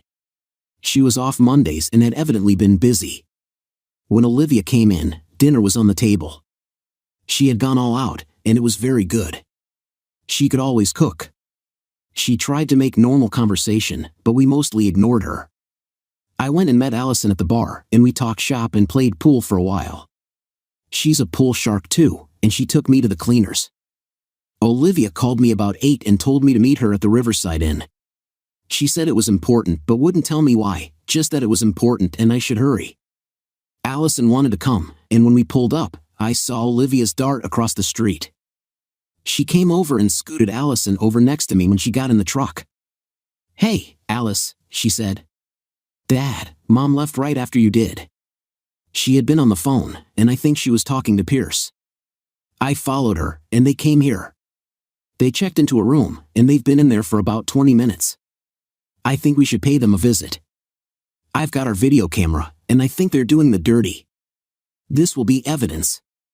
We argued about it for a while. Allison thought it was stupid and dangerous, and I really didn't want to know. Olivia carried the argument when she said that if Cindy tried to fight the divorce, I could threaten her with the video. That made sense to me, and Allison came around too. I went to the desk and asked the guy what room my wife was in. I told him I was supposed to meet her, and he checked my ID and gave me a key card. We stopped outside the door, and Olivia got the camera ready. When we opened the door, Cindy was on her knees by the bed, and Pierce's meat was in her mouth. She jumped up and screamed while Olivia caught the action. "What the hell are you doing here?" she screamed. "This is a private room." "We were just leaving," I told her. "Well, so much for that." "I haven't had sex with him, you made me do this," she yelled. "You forced me into this. If you hadn't been such an a-hole, this would all have been so loving and good." "No, you had to be a hard bum." "Hi Cindy," Allison said. "That's a tiny little pecker you were working on there. You get more smoking a cigar." "Well, there's no accounting for taste. Some women go for the pathetic prick type," she replied. She took my arm. "I kind of like tall, dark, and handsome." "Get your hands off my husband," Cindy screamed. We turned and left, and I closed the door. We walked back to the truck, and I was kind of in a daze. Allison drove the truck, and Olivia followed us to Freddy's. We got shakes, and they talked. They noticed that I was quiet and scooted over against me. "Eric, I know this is bad, but it's not the end of the world," Allison said. "You're going to be fine. You've got people who love you. I love you. Olivia loves you. It's going to be okay. I know it looks bad, but I've got some news for you that is going to change things. I'll tell you at work tomorrow. You have a meeting with Dad at 10. This is going to shake things up a bit, but it's just what you need right now. Take me back to my car." I walked out between two of the most beautiful girls on the planet, and it felt good. Not good like everything was right with the world, but still good. I took Ally back to the bar and went home. Olivia was waiting up, and we talked for a while. Cindy came in about an hour later. I stopped for gas on the way home, and my credit cards wouldn't work. "What have you done, Eric?" she asked. "Well, since we're getting divorced, we can't have joint cards anymore," I told her. "We also now have separate bank accounts. I have one, you have one, and there's a third one that Olivia is on for household expenses. I put half our savings and half our investment accounts in your checking account. You'll have to get your own credit cards if you want them. The server said you tore up the papers. I suggest you get new ones and sign them. If you don't, I'm going to send your new steamy video to your parents. I don't know if they're into porn, but since you're the star, they might like it." "You a-hole," she shouted. I should have known. "How am I supposed to get new papers?" "That's your problem," I told her. "I got you the first set. I've made an appointment with a realtor. She's going to tell us how much the house is worth. You have two choices. You can buy me out, or I'll buy you out. I have to tell you, though, you can't make the payments in case you decide to buy me out." "I'm not doing anything," she said. "It's going to take a long time to get divorced. I don't see any reason to do anything until the divorce is final." "It's going to take about a month," Olivia told her. "No, it isn't," Cindy said. "I know it takes longer than that. We're going to file for a simplified divorce," I told her. "There are no children to have custody disputes about. I'm not paying you any alimony, and we're going to agree on the division of property. I'm giving you half of our assets. We could have our final hearing 20 days after the filing. You make 3 times as much as me. I think you should pay me alimony." "Well, I have a video that says I shouldn't," I pointed out. "There's also the fact that if you screw with me, you'll be unemployed, and I predict you'll lose your license to practice." She cursed and turned red until Olivia and I went and locked ourselves in our bedrooms. Somehow, she got the papers signed, and we got the hearing scheduled. I drew up all the paperwork about our division of assets, and she signed them. Every day for 27 days, she told me she didn't want a divorce, she loved me, and this was all just a misunderstanding on my part. As the hearing approached, she became increasingly desperate. 3 days before the hearing, she left me a note saying she needed to speak with Olivia and me and asked us to please wait up for her to get home from work. She ran up, took a quick shower, and then came back down and got us all a beer. She asked us to sit around the bar in the kitchen while she got something to eat. I could tell she was very nervous and didn't quite know how to start. She took a couple of bites of her dinner and just looked at us for a minute. It was surreal. We had been here so many times, and now it was over. I had no idea what she wanted. Finally, she sighed and began, "Eric, Olivia, I want to apologize to both of you," she said. "I've made some terrible mistakes. I never dreamed that any of this would happen. I never thought it would come to this. I totally misjudged you, Eric. I expected you to understand me and support me. I know now that was a mistake. I get it." "No, you don't," I told her. "This wasn't a mistake. You still don't see anything wrong with what you did.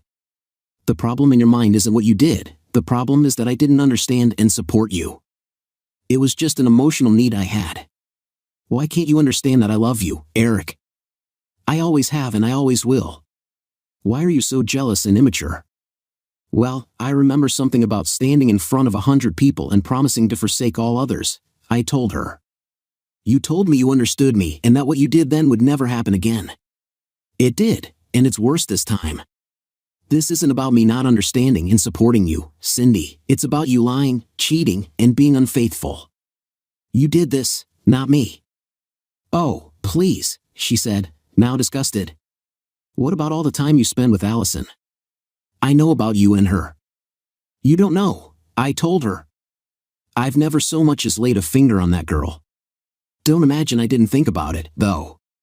Do you know what kept me from ever doing anything about it? I was married to you. I loved you with every fiber of my being, and the thought of betraying you, hurting you, kept me from ever starting a relationship, let alone having sex with anyone else. I've never been with any other woman sexually or any other way in all the time since I was exclusive with you. This is all on you." "I don't believe you," she said. "I do," Olivia said. "It's you I don't believe." "Of course, Daddy's little angel," Cindy shouted. "You've always hated me and taken his side. You're just lashing out at everyone around you because you screwed up," Olivia said. "Now you say you're apologizing for what? For getting caught?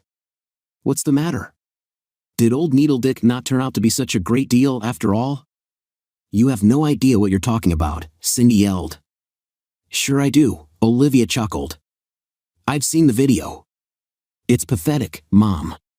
That's what you threw Daddy away for?" "I didn't throw anything away," she started crying. "I never intended for any of this to happen. I don't want a divorce. I love you, Eric. Can't you see that?" "No," I said. "I just see a supremely selfish woman who has to get her needs met no matter the damage she does to anyone else. Are we done here?" "No," Cindy sobbed. "What do I have to do to fix this? I'll do anything you want me to. Please don't divorce me." "I don't think these eggs can be unscrambled," Olivia spoke up. "I'll let Daddy speak for himself, though." "Eric," she looked at me with pleading eyes. "Okay, don't sneak around behind my back. Don't date other men. Don't lie to me and don't suck other men's tools. Oh wait, you already did all of that. The train has left the station, Cindy. We had some happy years. I'm not out to burn your house down. I'm willing to give you half of everything we have, except Olivia. Thank God she's an adult, I'm keeping her. I don't want half of anything. I just want you, Eric." She turned and went up the stairs, looking like a zombie. I felt bad for her until I remembered Pierce's prick in her mouth. 3 days later, the divorce was final, and Olivia and I moved into our new place. We found a nice 3-bedroom condo close to the hospital where she worked and not too far from my work either. We went furniture shopping and finally got the place looking like home. I put the house on the market, and Cindy came unglued. When I came out from work, she was leaning against my truck. "What do you want, Cindy? Where am I supposed to live? Don't you think this has gone on long enough, Eric? How long are you going to stay mad at me? Can't we just move on before it's too late? You're actually going to sell the house, or is this just to teach me a lesson? If it's a lesson, I've got it, okay? Now just stop this and come home. I understand now, I made a mistake. Can't you just forgive me?" "I forgive you," I said. "Now could you get off my door so I can go home?" She moved away to her car, and I went home, not the old home, but the new one. I had been there about an hour when my phone rang. It was Jack. "Eric, we have a meeting at 10 in the morning. This is the one we were supposed to have a while back. We hit some snags, but it's all on now. It's important, and I want you to be on your game. Allison has told me about what's going on in your life. I want to know that you've got a handle on that." I told him that I was fine and that I'd be ready. I really was fine. I surprised myself as I reflected on things. I guess I realized that this was nearly inevitable. The surprising thing was that it had lasted as long as it did. There was something seriously messed up with Cindy's moral compass. It had always been like that. The only thing that had kept her pointed in the right direction was her fear of losing me. I had made such an impression on her with the George Cooper thing that she hadn't forgotten it for 27 years. Her idea that her needs needed to be fulfilled had finally overcome her fear, and she had acted on it. I had wasted a lot of time. I was 46 years old and needed to start planning the rest of my life. I called Allison to see if she wanted to hang out, but she was on a date. I then called Samantha and asked her and Cecilia to dinner. They were available, so I made reservations at Goose, a nice Italian place I had been to before. It was a little pricey, but the tetrazzini was second to none. I got the car out to take them. I didn't want to pull up in a truck at a nice restaurant. They drove to my place, and I let them in when they rang the doorbell. They were curious about the new place, and I gave them a glass of wine and showed them the grand tour. When we were ready, I took them out to the garage. Cecilia started jumping up and down. "Oh my God," she shrieked. "What is that?" I looked around for a spider or something. "What is it, Cecilia?" "That car. I love it." "What is it?" "It's a 1951 Mercury," I said. "You want to drive it?" she asked, practically drooling. "Hell yes," she exclaimed. "Please don't tell me it's one of those lame 302s. "No, I don't care for that engine much," I told her. "They put them in the Mustangs, but they break in half over 500 horsepower. This is a Windsor 351. It's a stroker and it's a 408, making about 540 horsepower and 575 FTLB of torque." "Tell me you're a gearhead," she said. "I love hot rods," she said, snatching the keys out of my hand. She took a minute to figure out that there were no door handles, but she hit the remote and the doors popped open. We jumped in, and she fired it up. The rumble filled the garage, and she was like a kid in a candy store. Her eyes were flashing, and all that hair flew around. She was adorable. She saw the nitrous switch and squealed. "I've got to try that." She could hardly wait. She backed out and smoked the tires heading down the street. Samantha screeched, and I buckled her seatbelt and put mine on. Cecilia laughed, nervous. Eric, terrified. I told her she was really a very good driver. She stayed in the fast lane and cruised about 6 or 7 miles per hour over the speed limit. We hit an empty patch of interstate, and she looked at me and raised one eyebrow. I looked back at Samantha, and she was grinning like the Cheshire Cat. "Hang on," I told her. Cecilia punched it, and we were pinned back in our seats. She hit the switch, and the nitrous kicked in. We were flying. When she killed the switch and coasted back down, her teeth were flashing, and she was just vibrant with excitement. "Thank you, Eric," she flashed me a look. "I've always dreamed I'd get to do that. Anything to make my girl happy," I said. She shot me another look that made my clothes smoke. We had a great dinner, and I kissed them both goodbye and put them in Cecilia's car. Samantha hugged me and whispered in my ear, "She likes you, Eric. Be good to her." I winked at her, and she got in. I went around and asked Cecilia if she would go to the lake with me on Saturday. She was a little hesitant but agreed, and I set a time to pick her up. Olivia pulled up just then and said hi. Something seemed a little odd, but they just talked for a minute. She held my arm, and we waved as they drove away. "She's the cutest thing I've ever seen," Olivia confided. "The age thing worries me a little." "Dad, I'm still in good shape," I told her. "Yeah, but she's got a broken arm," she looked at me impishly. I burst out laughing. "I think Samantha is too much woman for me." I gave Olivia a squeeze. "God, I love you, baby," I told her. "Me too," she said. We went in, and she told me about her date. We talked a bit and went to bed. I was totally unprepared for the meeting the next morning. I don't know how you get ready for something like that. When I got there, a Nordic-looking gentleman was sitting in the office. There were 3 men who looked like lawyer types inside, our company attorney, Jack, and Allison, all looking very serious. Jack introduced me, and the Nordic guy's name was something unpronounceable. "Eric, we're selling the business," Jack told me. "I'm ready to retire. Allison doesn't want the company, but she wants to work. The only way I would agree to sell, and the only condition they have for buying, is that you become president of the company and regional VP in the parent company. I've got the package laid out for you to take a look at. I think you're going to like it." He handed me a file. I didn't look at it. "What about Ally?" I asked. "She'll move into your old job," she said, smiling happily at me. "I'll promote my assistant and get a big compensation package myself. Thanks for thinking about me, Eric." I squeezed her arm. "Okay, I'll take a look," I said. "When do I need to decide?" "I have 2 weeks," she replied. I took Allison out to dinner that night. She wanted to go dancing afterward, and we were having a wonderful time. We had just sat down after a hot number when I saw Allison's eyes narrow. She was looking over my shoulder. I turned to look, and it was Cindy and WIP. She was dragging him by the hand, and it was evident he wanted no part of it. Cindy plopped down in the booth across from us and pulled him down beside her. Allison nodded. "Cindy, Needle Dick? How lovely to see you." Cindy went livid. "Allison, I hardly think you're in any position to be calling anyone names. I know your life. It sure didn't take you long to move in on my husband, did it?" "I believe we got a divorce, Cindy," I said. "That would make me not your husband. That may have slipped your mind." "I don't date married men," Allison said. "I wonder if you can say the same about Needle Dick here.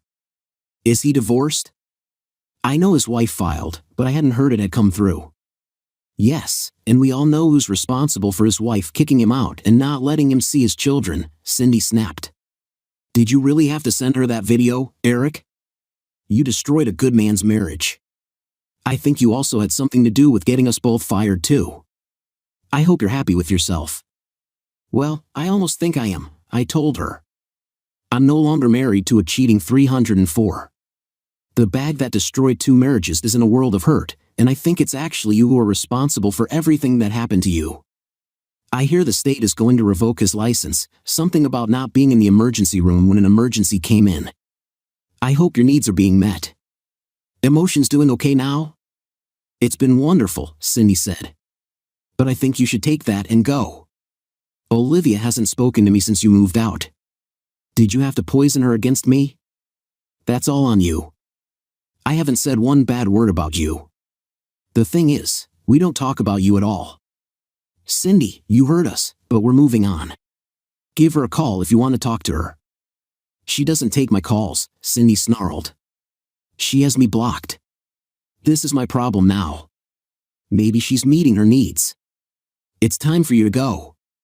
I didn't invite you to sit down, and I'm about to see if Dickwad's nose is healed." He fled unceremoniously, and Cindy stormed off in a huff. I just didn't give a damn as long as she left. I stood up and pulled Allison up for another dance. The song changed to a slow number, and she molded herself against me. "I'm sorry, Eric," she said into my shoulder. "Not your fault, babe," I stroked her glorious hair. "I'm sorry she spoiled the celebration." She looked up at me, and those amber-colored eyes were full of emotion. "Who says it's spoiled?" she asked. I looked down at this vision in my arms.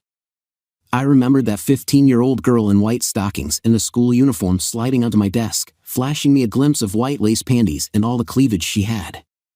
The girl in my arms wasn't 15, her hair was a reddish blonde, and it matched those eyes. She had a deep tan, and there was a sprinkling of freckles on her nose and down her neck, disappearing into the valley between spectacular breasts. Her high cheekbones and full, puffy lips, along with that cute little nose, just made her irresistible to every man who saw her. I was a man, and I had to taste those lips. They were incredibly soft and full, tasting like the margarita she had been drinking. There was a faint hint of salt and lime, and she smelled delicious. We kissed for a long time, just swaying to the music, and I felt a stirring as my Johnson started to rise. She felt it too and pushed against me. "I wasn't kidding when I told you I've loved you since I was 15, she said as she broke the kiss. "I never thought I'd have a chance." "I love you too," I said. "You're my best friend." "You wouldn't even go to dinner with me unless it was business," she laughed. "Yeah, well, I didn't trust myself with you," I laughed. "Didn't trust you either, for that matter," I said. "I know you, Allison. You would eat me up and spit out the bones." "You're so wrong," she said. "I've been looking for someone like you all my life.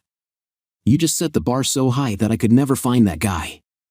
I would never hurt you, Eric. I think you built this image of me up in your mind that doesn't match reality." "I'm 10 years older than you," I told her. "Although you look like you're in your early 20s, I'm careless, kind of a hard ass, and I'm a little broken." "Yes, I know all about that," she said. "I've been working with you for years. Sometimes you piss me off. You're stubborn as hell when you think you're right, but you'd die for the people you love. You have no idea how appealing you are to me. You're still a little boy at heart, Eric. You've had to grow up a lot lately. You don't seem to mind the age thing with Cecilia."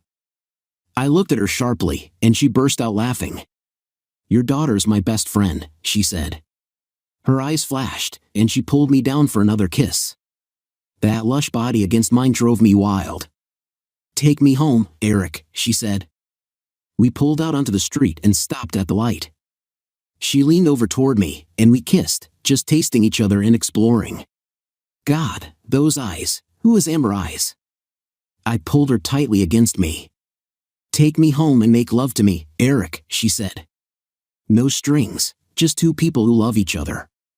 If it turns into something else, I'm good with that too." "Are you sure, kitten?" I asked. "God, yes," she said. "I've waited years for this chance." She pulled me inside and into the elevator. There was a camera in there, but she pushed me into a corner away from it and dry humped me all the way to her floor. Soon we reached her place and ended up in her bed. We made love, and I rolled off, pulling her half over me with her cheek resting on my chest while I stroked the silk of her back. We rested together as our breathing slowed, and I think we drifted into sleep for a few minutes. I felt her stir, and when I opened my eyes, her amber orbs were blazing into mine, our noses nearly touching. "Eric, do you remember when I told you no strings attached?" she asked. "Yes, kitten, I remember," I said. "I lied," she whispered. "I'm going to put every string I have on you. I'm going to find ropes, straps, and zip ties and try my dead-level best to keep you. I'll have babies with you. I'll do anything to keep you. I'm in love with you, Eric. I always have been. I know you like Cecilia. All I'm asking for is a chance. I want to be on your list. I know it's too soon, but if you let me, I'll make you so deliriously happy you'll forget you were ever married to that cheating 304. I silenced her with a kiss. "I love you, Ally. I always have. You are like something that you see way off in the distance.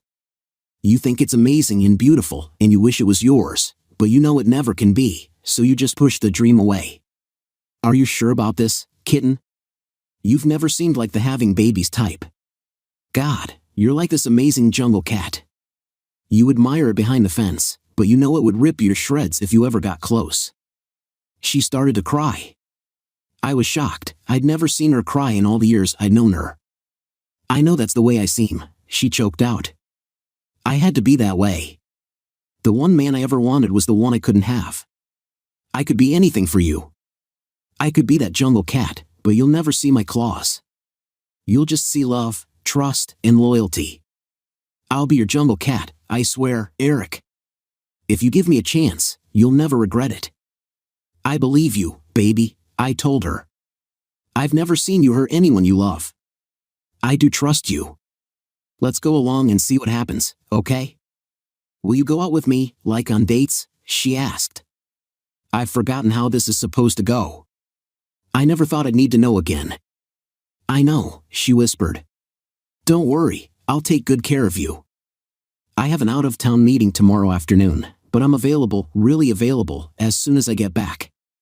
We showered together, and I dashed off home to change clothes. Olivia came in as I was dashing off and gave me a look. "Daddy, I need to talk to you this evening," she said. "Okay, baby," I gave her a peck on the cheek. I grabbed my bag, said goodbye, and hit the road. Work was pretty hectic, and I left at 4:30. I was worn out and looking forward to a quick nap. Olivia was just getting home when I came in, and she went off to change out of her scrubs. The doorbell rang, and when I opened it, Cecilia was standing there. She breathed in and gave me a hug and a peck on the cheek. "Want something to drink?" I asked her. She wanted a beer, so I got one for both of us. We sat on the sofa, and she cuddled up to me. "Eric, I want to talk to you about something," she said. "Oh," I thought to myself, life is getting complicated. I looked down at her. There was no doubt that she was as cute as a month-old kitten. The thing was, she was younger than Olivia. I liked being around her, hell, I liked everything about her, but I saw insurmountable difficulties even if I left Allison out of the equation. I waited for her to speak. "I don't know how to tell you this," she finally said.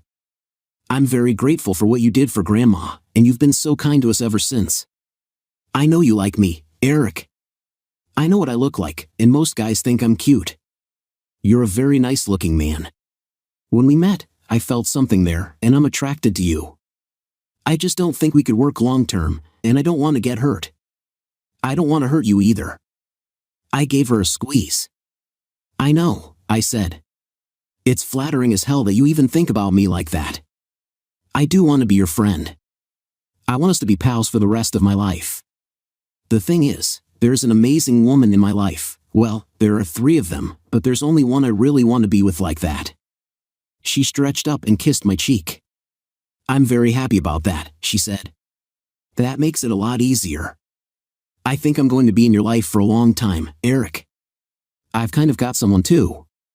"Anyone I know?" I asked. "Kind of," Olivia spoke from the doorway. "Daddy, would you mind if I went to the lake with you and Cecilia on Saturday?" I must have looked like a total fool. My eyes shifted back and forth between them, and Olivia burst out laughing. She came and cuddled up against me on the other side. "I didn't know you girls rolled like that," I joked. They both thought that was hilarious. "We both like men too," Cecilia said. "It was just kind of love at first sight when we met at the hospital. Olivia called me and asked me out. We've had 2 dates, and I think I found the other half of my soul with her. She feels the same way about me. Do you hate it, Eric?" I pulled them both into a big hug. "Not at all," I assured them. 2 girls I love each other. What's the hate? I'm very happy for both of you. Now I get to have 2 gorgeous girls with me at the lake on Saturday. I'm pretty sure there are going to be 3, Olivia said. I invited Allison. I'm ruled by domineering women, I lamented. Yes, isn't it wonderful, my daughter said. You're going to be very happy. Allison came home, and I spent Thursday and Friday nights with her. I was a walking zombie at work, but Olivia was right. I was very happy, ecstatic, as a matter of fact. When I was home, Olivia and Cecilia spoiled me rotten, and when I was with Allison, she tried to seduce me constantly. There was a bit of a snag in the garden because Cindy kept intruding in our lives. She called me 3 times a week and bugged the hell out of Olivia. They finally got together, and I don't know what Olivia said or did, but Cindy stopped calling. Olivia said Cindy had moved to Oklahoma City and was working at a private practice. I didn't care as long as she stayed there. It took about 3 months, but Allison kept the pressure on until I relented and moved in with her. She was my dream girl. I took her, Olivia, and Cecilia out to eat on a Friday. About 8 months later, I had made up my mind and had a little something planned after dinner. I gave the waiter a signal, and he went into the kitchen. He came back with 4 pieces of cake, saving Allison's until last. It had a little figurine of a swan on top, holding a ribbon in its beak, and there was a ring tied to the ribbon. The diamonds were a bit inconspicuous, surrounded by 3 of them, with a big square emerald in the center. She put her hand over her mouth and looked at me, those amber eyes wet and glistening. "Allison, will you marry me?" I asked. Oh my God, yes, she practically jumped into my lap. She gave me a kiss that nearly set my ears on fire. There were squeals and kisses all around, and they dragged me off to a club. I felt like the king of the world. 3 gorgeous women escorted me to a booth, and every eye in the place was on us. I knew the rest of my life was going to be the best part. I was playing golf on Monday with Jack. I had actually beaten him on the previous hole, and I teed off first. It was a beauty, with a little power draw, and I was about 60 yards from the pin. "Nice shot," Jack said, stunned. "Christ, Eric, I'm going to have to up my game or start bribing Ally to wear you out." I chuckled. "I'm just like a fine wine, Jack. I get better the older I get." He hooked his tee shot into the trees. "I think you can kiss that birdie goodbye," I taunted him. "Yeah," he smiled. "I think you've got all the luck."